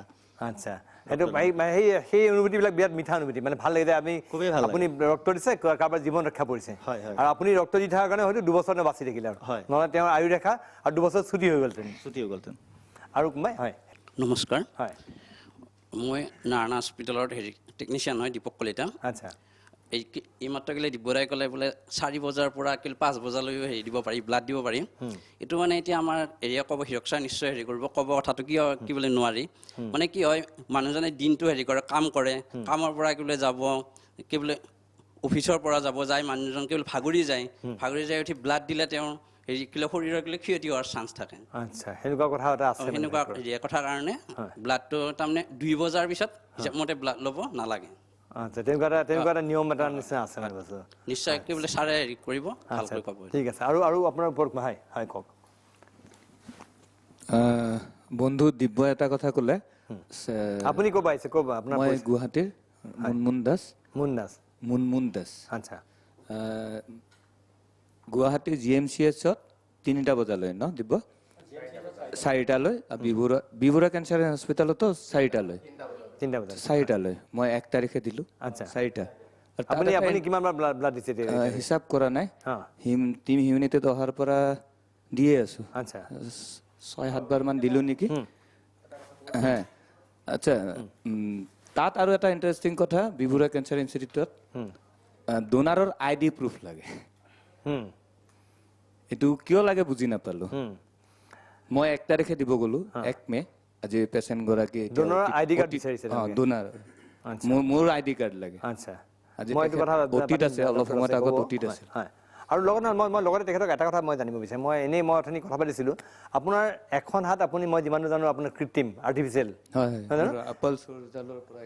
এইখন হাত আপুনি আৰ্টিফিচিয়েল আপুনি তাৰ পাছতো আপুনি ব্লাড ডোনেট কৰি আছে কেতিয়াও অসুবিধা পোৱা নাই আপুনি নাই মই নিজে গাড়ী চলাই ব্লাড দি পেলাই ব্লাড আকৌ নিজে ড্ৰাইভ কৰি আহোঁ সঁচাই চেলুট ইউ কথা অলপ আগতে ক'লে দীপজ্যোতিয়ে যে GMCHত ব্লাড নলয় বা 2টা বজাৰ পিছত ব্লাড দিব নোৱাৰে আচলতে মই ভাবোঁ ব্যক্তিগতভাৱে তেনেকুৱা কোনো কথা নহয় একচুৱেলি আমাৰ কিছুমান ইগনৰেঞ্চ বুলিও মই কেতিয়াবা কওঁ কাৰণ প্ৰাইভেট হস্পিটেলখিনিত মই দেখিছোঁ আবেলি 4টা বজাতো লৈছে 5টা বজাতো লৈছে মোৰ নিজৰ ভাইটিয়ে দিছে ব্লাড যে আবেলি 5টা বজাত গৈ পেলাই সি কামৰ পৰা ওলাই গৈ পেলাই আবেলি 5টা বজাত গৈ পেলাই দিছপুৰ হস্পিটেলৰ নিচিনা জেগাত ব্লাড দিছেগৈ কিন্তু GMCHত যেহেতু চৰকাৰীভাৱে চলি থাকে তাত যথেষ্টখিনি নিয়ম কানুনৰ মাজেৰে চলে 2টা বজাৰ পিছত আমি কাম নকৰোঁ কাম কৰিলে বেয়া হ'ব অথচ আমি বহুতবাৰ শুনা পাইছোঁ মানে ছুপাৰিণ্টেণ্ডেণ্টে ছাৰে নিজেও কয় যে হেৰি কৰক খোলক কিন্তু তাত থকা যিখিনি টিমখিনি ছুপাৰিণ্টেণ্ডেণ্ট ছাৰে নিজেও কৈ পেলাই আজিলৈকে বলে পৰা নাই কাৰণ ব্লাড বেংক যিখিনি মানুহ আছে বেছিখিনি মানুহ কিছুমান নাকৰ আণ্ডাৰৰ মানুহ আছে কিছুমান ষ্টেট গভৰ্ণমেণ্টৰ আণ্ডাৰৰ মানুহ আছে যেহেতু মিক্স হৈ থাকিলে কেতিয়াবা কি হয় পৰিচালনা কৰিবলৈ যথেষ্টখিনি টান হয় আৰু তাৰ উপৰিও যিটো ব্লাড ডনেশ্যনৰ আমি কথা কৈ আছোঁ আমি শুনিলে আপোনালোকে ভাল পাব লাষ্ট আমাৰ যিটো 2017-18ৰ যিটো আমাৰ ব্লাড ডনেশ্যন এতিয়ালৈকে যিটো আমাৰ ব্লাড ডনেশ্যন হৈ আছে অসমত ভলেণ্টাৰী ব্লাড ডনেশ্যন কেম্প যোৱা বছৰতকৈ এই বছৰ যথেষ্টখিনি বেছি এবাৰ হৈছে 563 এতিয়ালৈকে আমাৰ কেম্প হৈছে বিভিন্ন সংগঠনে কৰা ইয়াৰ ভিতৰত মাৰোৱাৰী উবামন সোমাই আছে টিম অফ হিউমেনিটি সোমাই আছে সকলোখিনি সোমাই আছে 563টা কেম্প এতিয়ালৈকে হৈছে আৰু যোৱা বছৰত আমাৰ মানে 16-17ৰ যিটো আছিলে তাত মাত্ৰ 300 মানে নিয়াৰ এবাউট 350 ওচৰত আমাৰ কেম্প আছিলে চ' এই বছৰটোত যথেষ্টখিনি গোটেই দৃশ্যপটৰ সলনি হৈছে পৰিৱেশটো সলনি হৈছে আৰু এটা আপোনালোকে গভৰ্ণমেণ্ট হেৰিত আপোনালোকে জানে যে আমাৰ WHO যিটো গাইডলাইন আছে তেওঁলোকে কয় যে প্ৰতি 16খন আমাৰ যিমানবোৰ বেড মানে হস্পিটেলত বেড আছে প্ৰাইভেটেই হওক বা গভৰ্ণমেণ্টেই হওক প্ৰতি 16খন বেডৰ মানে বেডৰ 16জন মানুহৰ ক্ষেত্ৰত মাত্ৰ এটা ইউনিটহে ব্লাড দৰকাৰ হয় বুলি পেলাই এটা WHOৰ কৈ থৈছে সেই ক্ষেত্ৰতো কিন্তু আমি যথেষ্টখিনি এতিয়াও কমি আছোঁ আমাৰ ওচৰ চুবুৰীয়া ৰাজ্যত ত্ৰিপুৰাত 100% ব্লাড ডনেশ্যন হয় সেইটো আপোনালোকে চাগে সকলোৱে জানে কিন্তু আমি অসমত তাতে এনেকুৱা হয়গৈ যে ব্লাড ইউজ কৰিব নোৱাৰি তেওঁলোকে পেলাই দিব লগা ব্যৱস্থা হৈছে আমাৰ ইয়াত যেতিয়া বম্ব ব্লাষ্ট হৈছিলে 30 অক্টোবৰত যথেষ্টখিনি ত্ৰিপুৰাৰ পৰা ইয়ালৈ ব্লাড লৈ তেওঁলোকে আনি পেলাই আমাক সহায় কৰিছিলেহি কিন্তু আমি অসমৰ মানুহখিনিয়ে সেইখিনি সময়ত যথেষ্টখিনি ভলণ্টিয়াৰ্ছ ওলাইছিলে কিন্তু সেই ট্ৰেণ্ডটো যদি এতিয়াও থাকিলে হয় 30 অক্টোবৰত আমাৰ যিটো ঘটনা ঘটিছিল সেই ঘটনাটোৰ কাৰণে যিমানখিনি মানুহ আমি ওলাই আহিছিলোঁ সেই ট্ৰেণ্ডটো যদি আমি সদায় বজাই ৰাখিলোঁ হয় হয়তো অসমত আজি ব্লাডৰ অভাৱ নহ'লে হয় মানে যাক লগা হৈছে তেওঁতো উপকৃত হ'বই আৰু যোনে দিছে তেওঁ উপকৃত হ'ব গতিকে এইটো খুব প্ৰসংগনীয় পদক্ষেপ মই প্ৰসংগ এনেকুৱা ধৰণৰ কথা হ'ব লাগে আৰু এটা আন্দোলন হোৱাটো উচিত আমি আচলতে এই বিষয়ে কথা পাতি আৰু প্ৰফেচনেল ব্লাড ডনাৰ্ছ আচলতে কিমান উপযোগী আমাৰ অসমত এটা চোৰাংকৈ প্ৰফেচনেল ব্লাড ডনাৰ্ছে ব্লাড দি আছে সেই এটা মুকলি বেহা চলি আছে আৰু তেজ আপোনাৰ যিটো কথা ইতিমধ্যে ওলাইছে যে সন্ধিয়া বা বিয়লি বেলা তেজ দিব লাগে নালাগে এই বিষয়ে ডাক্তৰ দাসৰ পৰা আমি জানিম কিন্তু তাৰ বাবে মই লৈছোঁ খন্তেক সময়ৰ বাণিজ্যিক বিৰতি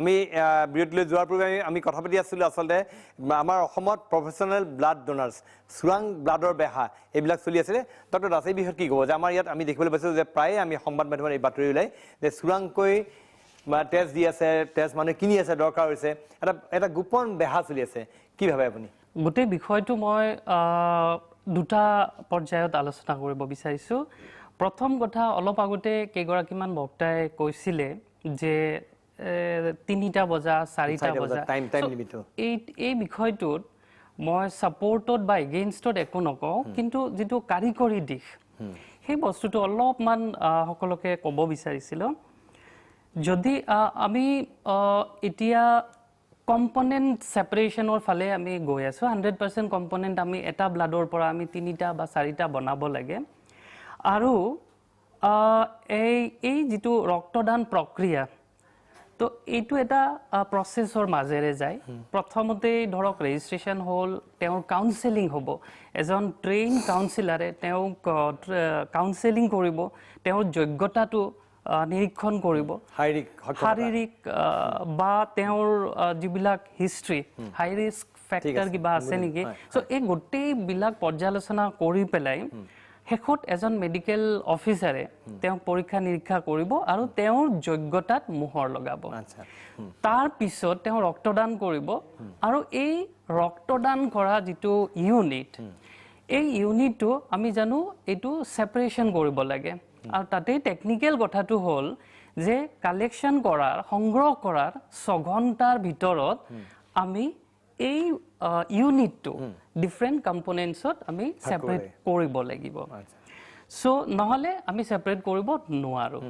তো এতিয়া কথা আহিল যদি ধৰক এনেকুৱা নহয় যে দিনত কালেক্ট কৰিব লাগে ৰাতি নোৱাৰি বা ৰাতি পাৰি দিনত নোৱাৰি যদি আপোনাৰ সুবিধা আছে আপোনাৰ ব্লাড বেংকত পৰ্যাপ্ত পৰিমাণে মানুহ আছে তেতিয়াহ'লে আপুনি ৰাতিও কালেক্ট কৰিব পাৰে তো এতিয়া কথা হ'ল যদি এজন ব্লাড বেংক বিলাক আপোনাৰ ৰাউণ্ড দি ক্লক খোলা থাকে ৰাউণ্ড দি ক্লক খোলা থাকে 24 আৱাৰ ছাৰ্ভিচ থাকিব লাগিব আৰু সাধাৰণতে প্ৰতিখন ব্লাড বেংকতে ৰাতিপুৱা 9টাৰ পৰা 5টালৈকে ব্লাড সংগ্ৰহ কৰা হয় তো ইয়াৰ এতিয়া কথা আহিলে সন্ধিয়া কালেক্ট কৰিব নোৱাৰি নেকি পাৰি যদিহে ধৰক আপোনাৰ হাতত আপোনাৰ ব্লাড বেংকত 5টা বজালৈকে 5টা বজাৰ পিছত আকৌ এটা শিফটে কাম কৰে ফুল মানুহ ধৰক গোটেই কেইজন এজন কাউন্সিলাৰ লাগিব এজন মেডিকেল অফিচাৰ থাকিব ইলাবৰেচন নাযাওঁ কাৰণ সময় আমাৰ হাতত কম সমুখে আপুনি হেৰি কৰিব ব্যাখ্যা কৰিব তো যদি আমি সন্ধিয়া কালেক্ট কৰোঁ তেতিয়াহ'লে আমি ৰাতি হয়তো কোনোবা এজন টেকনিচিয়ান থাকিব লাগিব এজন ছুপাৰভাইজাৰ থাকিব লাগিব সেই ব্লাডটো ছেপাৰেট কৰাৰ কাৰণে চ' এনেকুৱা কিছুমান কাৰিকৰী দিশ অসুবিধা আছে যিটোৰ কাৰণে সন্ধিয়া কালেক্ট সাধাৰণতে নকৰে প্ৰফেশ্যনেল ডোনাৰ এতিয়া এই গোটেই ব্লাড বেংকিং বিষয়টোৱে হৈছে it's a balancing between safety and sufficiency আমাৰ হাতত পৰ্যাপ্ত পৰিমাণে ৰক্ত ভাণ্ডাৰ মজুদ থাকিলেই নহ'ব যিমানখিনি ৰক্ত ভাণ্ডাৰ আমাৰ হাতত মজুদ আছে সেইখিনি আকৌ সুৰক্ষিত হ'ব লাগিব এনে কিমান দিনলৈ ৰাখিব পাৰে এজন মানুহৰ ৰক্ত সংগ্ৰহ কৰি আপোনালোকৰ ব্লাড বেংকত কিমান দিনলৈ ৰাখিব পাৰে যদি আমি যিটো PRBC বুলি কয় যিটো ৰঙা ব্লাড বুলি কয় চ' সেইটো আমি হয়তো 35 ডেইজৰ পৰা 42 দিনলৈকে 42 ডেইজলৈকে preservative depending on preservative used so' minimum 35 to 42 days তাৰপাছতো যদি ব্যৱহাৰ নহয় সেইটো নষ্ট কৰিব লাগিব সেইটো পেলাই দিব লাগিব যদি FFP যিটো প্লাজমা কম্পনেণ্ট সেইটো আমি এবছৰলৈকে ৰাখিব পাৰোঁ যদিহে আমি -40 ডিগ্ৰীত প্ৰিজাৰ্ভ ৰাখিব পৰা যায় এটা আমাৰ ইয়াত সুবিধা আছে নাই আছে আজিকালি প্ৰায়ভাগ ব্লাড বেংকতে এই কম্পনেণ্ট সুবিধাটো আছে ঠিক আছে প্লেটলেট যিটো কম্পনেণ্ট আছে এইটো 5 দিনলৈকে ৰাখিব পাৰে প্ৰফেশ্যনেল ব্লাড ডোনাৰ আছে প্ৰফেশ্যনেল ব্লাড ডোনাৰ এইটো এটা সাংঘাতিক বেয়া বস্তু এই গোটেই ব্লাড বেংকিং চিষ্টেমত কাৰণ এই প্ৰফেশ্যনেল ডোনাৰবিলাকে তেওঁলোকে টকা বা অন্য কিছুমান সা সুবিধাৰ বিনিময়ত তেওঁলোকে সঘনাই ব্লাড দিয়ে এজন মানুহে আজি ৰক্তদান কৰিলে তেওঁ 3 মাহলৈকে ৰক্তদান কৰিব নোৱাৰে কিন্তু তেওঁ টকাৰ লোভত বা অন্য কিছুমান সা সুবিধাৰ লোভত হয়তো তেওঁ কালি বা তেওঁ পৰখি বা তেওঁ টকাৰ যেতিয়াই প্ৰয়োজন হ'ব তেতিয়াই ৰক্তদান কৰিব তেওঁৰ হিমোগ্লোবিন থাকক পৰ্যাপ্ত পৰিমাণে থাকক বা নাথাকক দ্বিতীয়তে যদি কোনোবা এজন ৰোগী হয় তেওঁলোকে প্ৰফেশ্যনেল ডোনাৰ মানে তেওঁলোকে ব্লাড বেচিব আহিছে একদম স্পষ্ট ভাষাত আৰু এজন মানুহে তেতিয়াহে ব্লাড বেচিব আহিব যেতিয়া তেওঁৰ সকলোবোৰ বস্তু বেচিব পৰা বস্তু বেচা হৈ গৈছে এতিয়া তেওঁ হয়তো সন্ধিয়া মদ খাবৰ কাৰণে বা ড্ৰাগছ খাবৰ কাৰণে তেওঁক লাগে তেওঁৰ শৰীৰত বিভিন্ন ধৰণৰ বেমাৰ আছে যদি ধৰক ইয়াৰ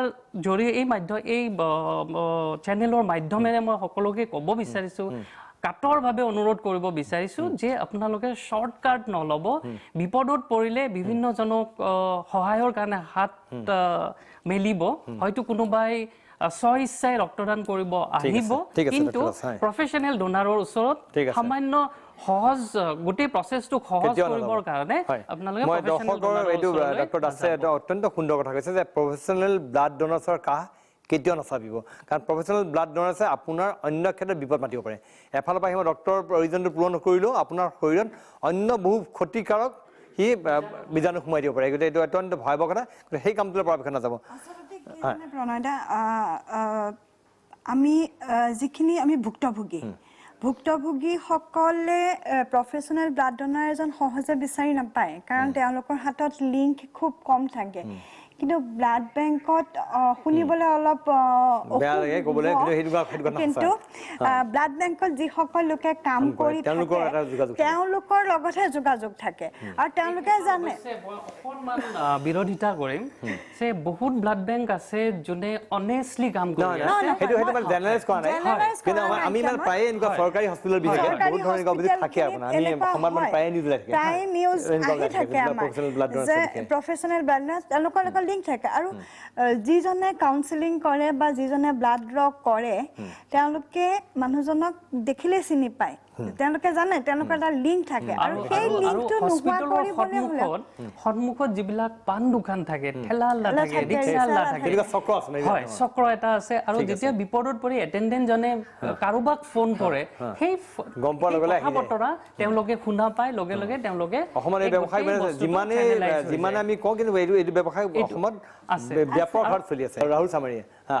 আপোনাৰ পৰা জানিব বিচাৰিম যে মাৰোৱাৰী যুৱ মঞ্চ আপোনালোকে কৈছে আপুনি যিটো আপুনি ব্লাড কনভেনৰ ডেইলি কিমান কল থাকে আপোনালোক কিমান মানুহৰ around 20 to 30 peoples are calling मेरे को कॉल करते हैं जिसमें मैं 10 से 15 जन को तो मैं ऑलरेडी दे ही देता हूँ इंटायर नॉर्थ ईस्ट में करीबन 20 से 25 यूनिट्स मैं डेली करवा ही देता हूँ আচ্ছা আপোনালোকৰ ব্লাড বেংকটো ক'ত আছে মানে এইটো গুৱাহাটী ब्लड बैंक तो नहीं ব্লাড বেংক ক'ত থাকে আপোনাৰ মানে ডোনাৰ্ছ থাকে আপোনাৰ डोनर ডোনাৰে গৈ ব্লাড দিয়ে लाइव डोनर আৰু আজিকালি এক্সচেঞ্জ কৰিব পাৰি ব্লাডটো एक्सचेंज तो आगे कभी कभी क्या होता है हॉस्पिटल से डिमांड आती है कि हम लोग को लाइव डोनर चाहिए जो ऑलरेडी जो डोनेट हुआ है जो ऑलरेडी मतलब डोनेट रिजर्व रहते हैं ब्लड बैंक में कभी कभी कुछ ऐसा केस आ जाते हैं जिसमें लाइव डोनर की रिक्वायरमेंट होती है और आजकल अभी ज्यादा लाइव डोनर की ही रिक्वायरमेंट आ रही है আচ্ছা মই হেমন্ত মহন্ত মই বিৰতিলৈ যাম যোৱাৰ পূৰ্বে মই আপোনাক সুধিব খুজিছোঁ টিম হিউমেনিটিক আপোনালোকে ইয়াৰ পৰা কলৈ লৈ যাব বিচাৰিছে এটা পৰ্যায়লৈ আপোনাৰ আহি গ'ল 2 বছৰৰ ভিতৰতে টিম হিউমেনিটিয়ে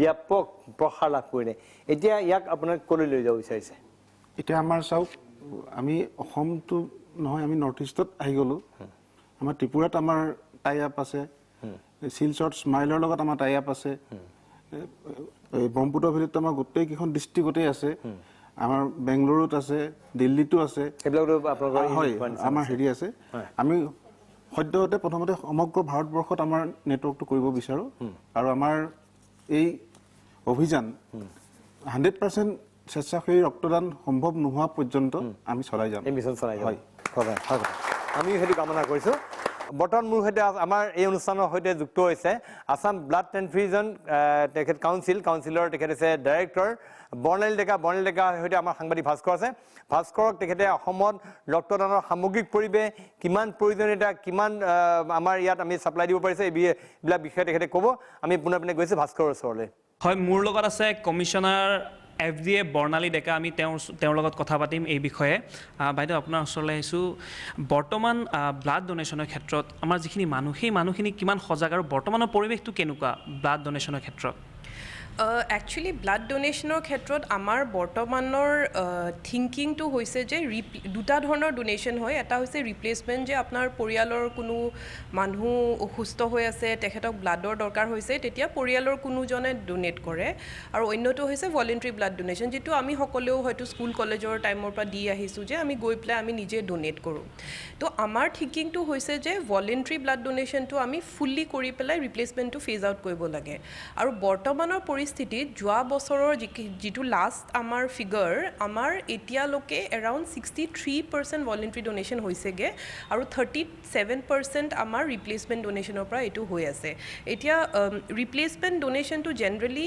আমি ভলেণ্টাৰীটো প্ৰিফাৰ কৰোঁ কাৰণ সচৰাচৰতে দেখা যায় যে যিটো কোৱালিটি অফ ব্লাড ৰিপ্লেচমেণ্টৰ ক্ষেত্ৰত হয় আৰু ভলেণ্টাৰীত হয় ভলেণ্টাৰীৰ ব্লাডটো জেনেৰেলি ছেফাৰ হয় হয় বাইদেউ বৰ্তমান ব্লাড বেংক কিমান আছে যিখিনি ব্লাড ধৰক ৰিজাৰ্ভ কৰিব পাৰে কিমান কিমান সুবিধাজনক আমাৰ নেকো ছাপৰ্টেড 26 আছে ব্লাড বেংকছ আৰু তেনেধৰণৰ আৰু ব্লাড বেংকছ আছে কিন্তু বেচিকেলি এইডছ কণ্ট্ৰলৰ পৰা আমাৰ কাভাৰেজটো আমি নেকো ছাপৰ্টেডখিনি কৰোঁ যিটো national AIDS control organisation supported 26টা আমাৰ তাত আছে আৰু তাৰে লগতে আমি কিছু ভলেণ্টাৰী ব্লাড ডোনেশ্যন কেম্পছো কৰি থাকোঁ য'ত আমি ব্লাড ডোনেশ্যন ভেন আছে ভেনখন আমি লৈ যাব পাৰোঁ বা ঠায়ে ঠায়ে ফেচিলিটিটো ছেট আপ কৰোঁ তো তেনেধৰণেও ব্লাড কালেকশ্যনটো কৰা হয় এইখিনিতে যে মই সোধোঁ আপোনাক প্ৰতিটো দিনত কিমানখিনি ব্লাডৰ প্ৰয়োজন হয় আৰু কিমানখিনি ব্লাড ডোনাৰ তেনেকৈ পায় বা ৰিজাৰ্ভ থাকে আপোনালোকৰ তাৰমানে যিটো মই অলৰেডি কৈছোঁ ফিগাৰটো আমাৰ 100 ইউনিট যদি লাগে তাৰে 63 ভলেণ্টাৰীৰ পৰা হয়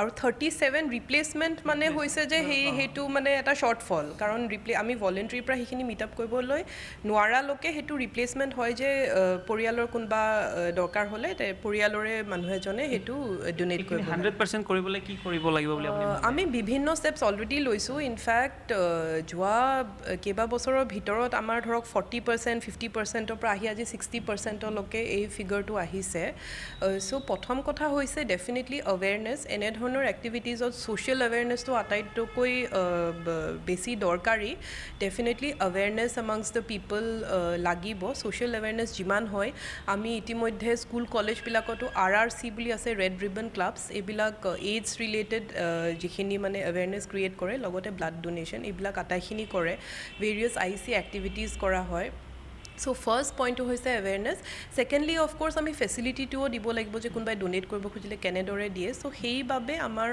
আছাম ষ্টেট এইডছ কণ্ট্ৰল ছ'চাইটিৰ পৰা আৰু আছাম ষ্টেট ব্লাড ট্ৰান্সফিউশ্যন কাউন্সিলৰ পৰা আমি এতিয়া ব্লাড ভেনছ প্ৰকিউৰ কৰি আছোঁ য'ত ব্লাড ষ্টেচন বুলি কয় মানে পেচেণ্টটোৱে কমফৰ্টেবলি মানে লাই ডাউন কৰি পেলাই ব্লাডটো দিব পাৰে দেখা যায় যে ব্লাড দিবলৈ বহু ক্ষেত্ৰত আজিও এনেকুৱা হয় যে বহুতে ভয় কৰে আচলতে ব্লাড সেই ক্ষেত্ৰত সজাগ কৰিবলৈ আপোনালোকে কি কৰিছে বা জনসাধাৰণক আপোনালোকে কি ক'ব বিচাৰিব এইটো ওৱান অফ দ্য ছেফেষ্ট এক্টিভিটিজ হয় আৰু মই ক'ম যে এইটো this is the first act of humanity যে আপোনাৰ ৰক্তদান কৰি যদি কাৰোবাৰ লাইফ আপুনি বচাব পাৰিছে মানে হোৱাট কেন বি মোৰ নোবেল এক্ট দেন ডেট সেইকাৰণে মোৰ ফালৰ পৰা মোৰ আৰ্নেষ্ট হাম্বল ৰিকুৱেষ্ট বিশেষকৈ আমাৰ নতুন প্ৰজন্ম আছে আমাৰ ইউথ আছে যে তেখেতসকলে আগবাঢ়ি আহি পেলাই ব্লাড ডোনেট কৰে সেয়া আছিল বৰ্ণালী ডেকা আছাম ব্লাড ট্ৰান্সফিউজন কাউন্সিলৰ তেখেত হৈছে সঞ্চালক তেখেতে আমাক অসমৰ ৰক্তদানৰ সামগ্ৰিক পৰিৱেশ সন্দৰ্ভত আমাক তেখেতে অৱগত কৰিলে আমি এই বিষয়ত আৰু অধিক কথা পাতিম আমাৰ যিসকল ৰক্তদাতা আছে যিসকলে টিম হিউমেনিটিৰ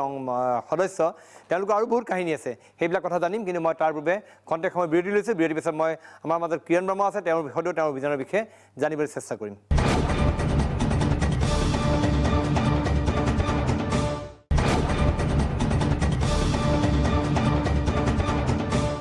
খন্তেক সময়ৰ বিৰতিৰ পিছত পুনৰ উভতি আহিছোঁ প্ৰাগ নিজৰ ইতিবাচক বিষয়ৰ বিশেষ অনুষ্ঠান দৰবাৰৰ মজিয়ালৈ আজি আমাৰ আলোচনাৰ বিষয়বস্তু হৈছে আপোনালোকে ইতিমধ্যে গম পাইছে যে ৰক্তদান জীৱনদান মহান দান এই বিষয়ে আমি কথা পাতি আছোঁ মই আমাৰ মাজত টিম হিউমেনিটি আৰু সদস্য আছে হয় আপুনি আপোনাৰ নাম ঘনশ্যাম ৰাজবংশী চবে মোক টুটু বুলিয়ে জানে ওচৰলৈ মাইকটো গতিকে মোৰ আপুনি আপোনাৰ ক'ত ঘৰ নলবাৰীত ঘৰ থাকোঁ গুৱাহাটীতে মই এজন ৰেগুলাৰ ডনাৰ কিন্তু GMCHক লৈ তেতিয়া ক'লে দিব দায় আপোনাৰ কি গ্ৰুপ মোৰ AB পজিটিভ হয় গতিকে GMCHত যাব লাগিলে মোৰ নিজৰে টান লাগি যায় কাৰণ তাত গ'লে আপোনাৰ মিনিমাম 2 ঘণ্টা লাইন পাতি থাকিবলৈ সেইটোৰ কাৰণে এই অনুষ্ঠানৰ জৰিয়তে GMCH কৰ্তৃপক্ষক মানে অনুৰোধ জনাওঁ যাতে সেই অসুবিধাখিনি কেনেবাকৈ মানে দূৰ দীঘলীয়া শাৰী পাতিব লাগে সেইটো মানে 2 ঘণ্টা যদি ব্লাড দিবলৈ গৈ শাৰী পাতিবলগীয়া এটা অৱস্থা নিঃসন্দেহে সেইটো হয় ৰিচেণ্ট মই ডনৰ লৈ গৈ মই তাতে থিয় হৈ মানে লাষ্ট টাইমত মোৰে অশান্তি লাগি গৈছে আচ্ছা আৰু মই ক'ব আপোনালোকৰ হয়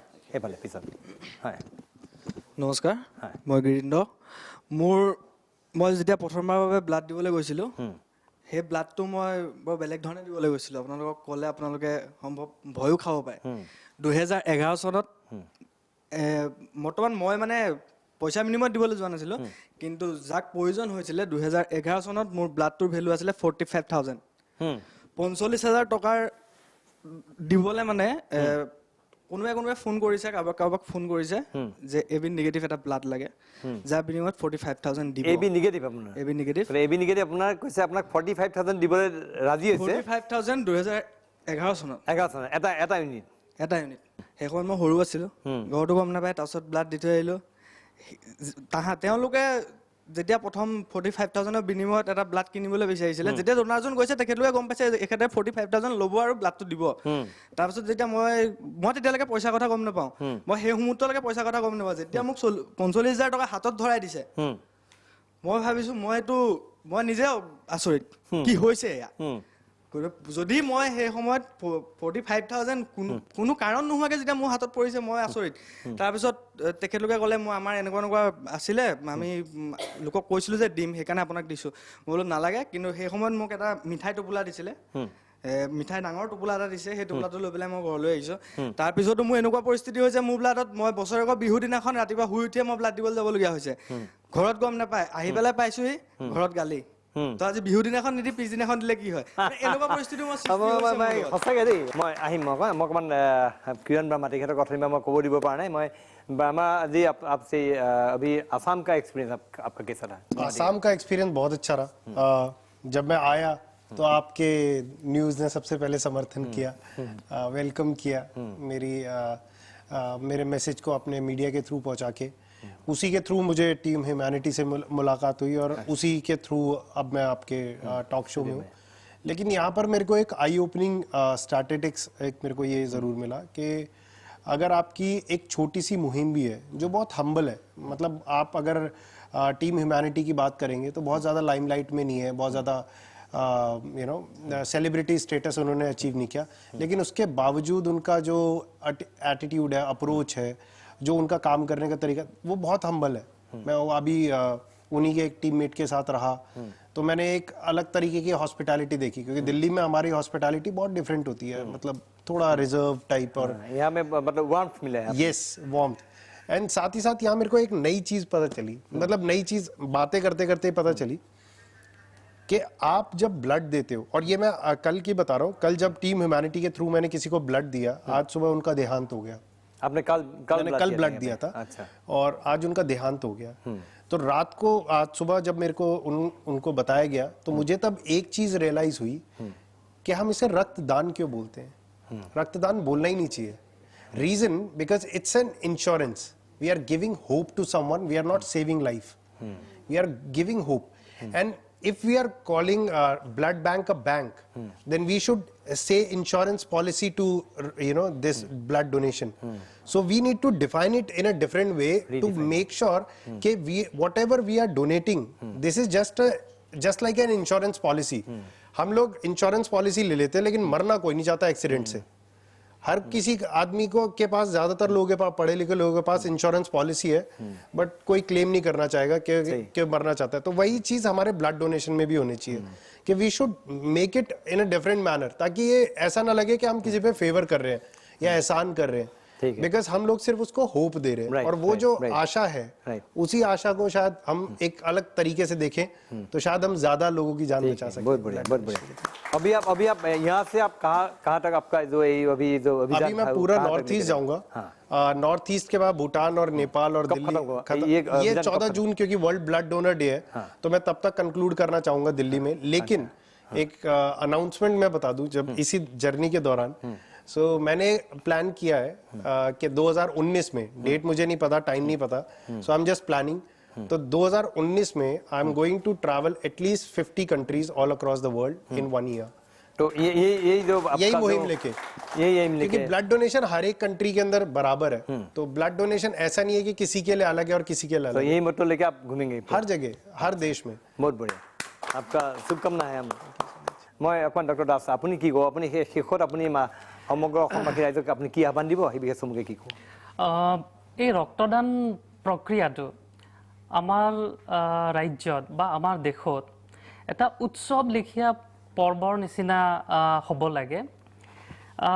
প্ৰত্যেকৰে জীৱনত কিবা নহয় কিবা এটা বিশেষ দিন আমাৰ সকলোৰে আছে। হয়তো সেইটো আপোনাৰ নিজৰ জন্মদিন হ'ব পাৰে, সেইটো হয়তো আপোনাৰ বিবাহৰ দিন হ'ব পাৰে, বা সেইটো আপোনাৰ ধৰক ল'ৰা ছোৱালীৰ জন্মদিন। যিকোনো এটা বিশেষ দিন আপুনি বছৰটোত বাছি লওক। যেনেকৈ গোটেই বছৰটোত আপুনি মন্দিৰলৈকে যায়, বছৰত যেনেকৈ এবাৰ আপুনি নতুন কাপোৰ কিনে এবাৰ হ'লেও, ঠিক তেনেদৰে এটা পৰিৱৰ্তন আনক যে আমি বছৰত এবাৰ হ'লেও এটা ভাল দিনত আমি ৰক্তদান কৰিম সেইটো আমাৰ ধৰক কেম্প হ'ব কেম্প নহ'লেও কথা নাই যিকোনো ওচৰৰ এটা ব্লাড বেংকত টেষ্ট দিয়ক টেষ্ট দিয়াৰ পৰা আপুনি তাৰ উপকাৰটো লওক আপুনি নিজে এজন ডাক্তৰ আপুনি ব্লাড দিছে নাই মই আপোনাৰ কাৰণ আপুনি যিহেতু ব্লাড বেংকৰ আপুনি ইনচাৰ্জ আপুনি নিজে ব্লাড দিছে মই এতিয়ালৈকে মই অৱশ্যে সঠিকভাৱে গণনা কৰা নাই কিন্তু 15-12তকৈ কম নহয় এয়া মেডিকেল পঢ়িব যোৱা সময়ত 1997 তেতিয়া আমি যেতিয়া হোষ্টেলত অৱশ্যে প্ৰথমবাৰ আমি গমেই নাপালোঁ কিয় দিলোঁ কাক দিলোঁ কোনে লৈ গ'ল গৈ পেলাই নেক্সট মুহূৰ্ততে অলপ আগতে লাইনত থিয় হৈ আছিলোঁ কোনোবা এজন ছিনিয়ৰ দাদাই আমাক ৰেগিঙৰ নামত লৈ গৈ আছিলে তাৰপিছত দেখিলোঁ বেলেগবিলাক বেলেগ ফালে গৈছে আমি বেলেগ ফালে গৈছোঁ কেইজনমান গৈ পেলাই ব্লাড বেংকৰ বিচনাত আছোঁ চ' তেনেকৈ প্ৰথমবাৰ দিলোঁ দ্বিতীয়বাৰ দিলোঁ তৃতীয়বাৰ দিলোঁ এনেকৈ গৈ এতিয়া যেতিয়া ধৰক এই গোটেই বিষয়টোৰ গুৰুত্ব আমি বুজি পাইছোঁ চ' এতিয়া মই নিজেই নিৰ্ধাৰণ কৰি লৈছোঁ যে বছৰত অতি কমেও যিকোনো এটা ভাল দিনত এবাৰ হ'লেও ৰক্তদান কৰিম আৰু আমি অসমবাসী প্ৰতিজন যুৱকে বা যুৱতীয়ে যিবিলাকে শাৰীৰিকভাৱে সক্ষম তেওঁলোকে যদি বছৰত এবাৰকৈও ৰক্তদান কৰে তেতিয়াহ'লে আমাৰ এই গোটেই সমস্যাটোৰ সমাধান তেতিয়াই হ'ব इसी बात को मैं बता दूं कि मेरा ब्लड डोनेट करने का पैटर्न ही यही है तो 24th ऑफ मार्च मेरी बेस्ट फ्रेंड का बर्थडे आता है 23rd ऑफ जून मेरे छोटे भाई का बर्थडे है एंड 25th ऑफ सितंबर मेरी बहन का है और 27th ऑफ दिसंबर मेरा खुद का है तो मैं 4 दिन ये देता हूँ और ब्लड देता हूँ और इसीलिए मुझे याद भी है कि मैंने कितनी बार ब्लड दिया है सो इस बार मैंने 24 मार्च को नहीं दिया तो कल दिया है मैंने उसके चक्कर में तो आपका 41st टाइम কি এপিল চমুকে এটাই কওঁ যাতে ব্লাড আমি কিনিবলগীয়া নহয় তেজ আমি কিনিবলগীয়া নহয় অকণমান আগতে তেখেতে কোৱা নিচিনা টকা দিলেই সকলো পায় টকা দিলে কিন্তু জীৱন নাপায় সেইটোৱে ক'ব বিচাৰোঁ ৰক্তদান কৰক সুস্থ সবল যিসকল মানুহ আছে আৰু আমাৰ যিটো অসম চৰকাৰৰ যিটো আমাৰ নেক্সট আমি মানে অসম চৰকাৰে যিটো ভাবি আছে যে অহাবাৰ আমাৰ টাৰ্গেটটো হৈছে প্ৰায় 24,20,000 আমি যাতে ব্লাড আমি কালেকশ্যন কৰিব পাৰোঁ তেতিয়াহ'লেহে আচলতে আমি যিখিনি অভাৱ আমাৰ আছে সেইখিনি অভাৱ আমি পূৰণ হ'ব আৰু সেইকাৰণে প্ৰত্যেকজন সুস্থ ব্যক্তি ওলাই আহক তাত পুৰুষ বা মহিলা কোনো নাথাকে অৱশ্যে তাৰ ভিতৰত মই ব্যক্তি কম যে মই ব্লাড দিব নোৱাৰোঁ ইয়াত সোমাই থকা মানুহৰ ভিতৰত কিন্তু সকলোকে মই এটাই অনুৰোধ কৰিছোঁ মই দিব নোৱাৰিলে নাই কিন্তু মানুহকতো মই অনুৰোধ কৰিব পাৰোঁ যে ব্লাড দিয়ক আপোনালোকে মই এটা কথা খালি কোনে দিব পাৰে কোনে নোৱাৰে চমুকে আপোনাক সেইটো লাগে কোনে দিব পাৰে কোনে নোৱাৰে 18 বছৰৰ পৰা 65 ইয়াৰ্ছৰ ভিতৰত যিকোনো সুস্থ সবল মানুহে ৰক্তদান কৰিব পাৰে যদিহে তেওঁৰ হিমোগ্লোবিন 12.5ৰ ওপৰত থাকে 17.5ৰ তলত থাকে যদি তেওঁৰ ব্লাড প্ৰেছাৰ নৰ্মেল আছে আৰু যদি ধৰক কোনো বেমাৰ আজাৰ নাই মানে এটা কৰ্কট ৰোগ হৈছে বা কিবা সেইবিলাক মানে দিব নালাগে যদি মধুমেহ বা ডায়াবেটিছ আছে তেওঁ দিব নোৱাৰে যদি হাইপাৰটেনশন ব্লাড প্ৰেছাৰ আছে যদি কন্ট্ৰলত আছে তেতিয়া দিব পাৰে টিম হিউমেনিটি ফালৰ লাষ্ট আপোনাৰ কিবা এপিল একদম চমুকে এপিল কিবা ৰাইজৰ প্ৰতি মই এটাই এপিল মানে কি সকলো আগবাঢ়ি আহক মানে নিজৰ ইচ্ছামতে ৰক্তদান কৰক ঠিক আছে আৰু আজি প্ৰাগ চেনেলক ধন্যবাদ জনাইছোঁ আপোনালোকে এনেকুৱা এটা প্ৰয়োজনীয় বিষয় আলোকপাত কৰি আজি অনুষ্ঠান ধন্যবাদ আমি আচলতে অনুষ্ঠিত কৰিলে আমাক নিমন্ত্ৰণ কৰিলে ৰক্ত সঞ্চাৰণ সম্পৰ্কীয় যেতিয়া দুৰ্ঘটনা হয় তেতিয়া বিভিন্ন সংবাদ মাধ্যমত এই বিষয়ে আলোচনা কৰা হয় কিন্তু তাৰ আগতে বিশেষভাৱে আলোচনা কৰা নহয় প্ৰবেবলি এইটোৱে প্ৰথম যেটো বিস্তাৰভাৱে আলোচনা কৰা হৈছে সেইকাৰণে প্ৰাগ চেনেলক ধন্যবাদ জনাব লাগিব ধন্যবাদ আপুনি আচলতে মই ভাবো যে আমাৰ ইয়াত যিসকল টিম হিউমেনিটি মানুহ আছে যিসকল কিৰণ বাৰ্মা আহিছে সকলোকে আচলতে চেলুট জনাব লাগিব যে তেওঁলোকে এটা অত্যন্ত প্ৰশংসনীয় কাম কৰিছে তেওঁলোকে জীৱন দান কৰিছে মানুহক ৰক্ত দান কৰিছে জীৱন দান কৰিছে আৰু তেওঁলোকৰ যিটো শুনিলো যিবিলাক কাহিনী শুনিলো যে প্ৰত্যেকে 20 বাৰ 30 বাৰ 40 বাৰ ৰক্ত দিছে অৰ্থাৎ এজন মানুহ সুস্থ লোকে ৰক্ত দিয়াৰ কোনো অসুবিধা নাই অসমবাসী ৰাইজক এইটো অনুৰোধ যে আপোনালোকৰ ৰক্ত দিয়ক নিজৰ ভালৰ কাৰণে ৰাইজৰ উপকাৰৰ কাৰণে এজনৰ জীৱন ৰক্ষাৰ কাৰণে আপোনালোকে ৰক্ত দিয়ক আৰু টিম হিউমেনিটিৰ সকলো সদস্যক মই ধন্যবাদ মোৰ আন্তৰিক কৃতজ্ঞতা জনাইছোঁ আৰু এই সদস্যসকল আৰু গ্ৰ' কৰক এই সংগঠন এই কামনা কৰিলোঁ আৰু গ্ৰ' কৰক আৰু সদস্য হওক আৰু অসমৰ মানুহে ব্লাড ডোনেশ্যন সন্দৰ্ভত সজাগ হওক আজি এই আলোচনাৰ অংশ সকলোকে মই ধন্যবাদ জ্ঞাপন কৰি আমাৰ এই বিশেষ অনুষ্ঠান মই প্ৰত্যেকজনকে মই ধন্যবাদ জ্ঞাপন কৰিছোঁ আৰু আমাৰ এই বিশেষ অনুষ্ঠান দৰবাৰ ইয়াতে সামৰণি মাৰিছোঁ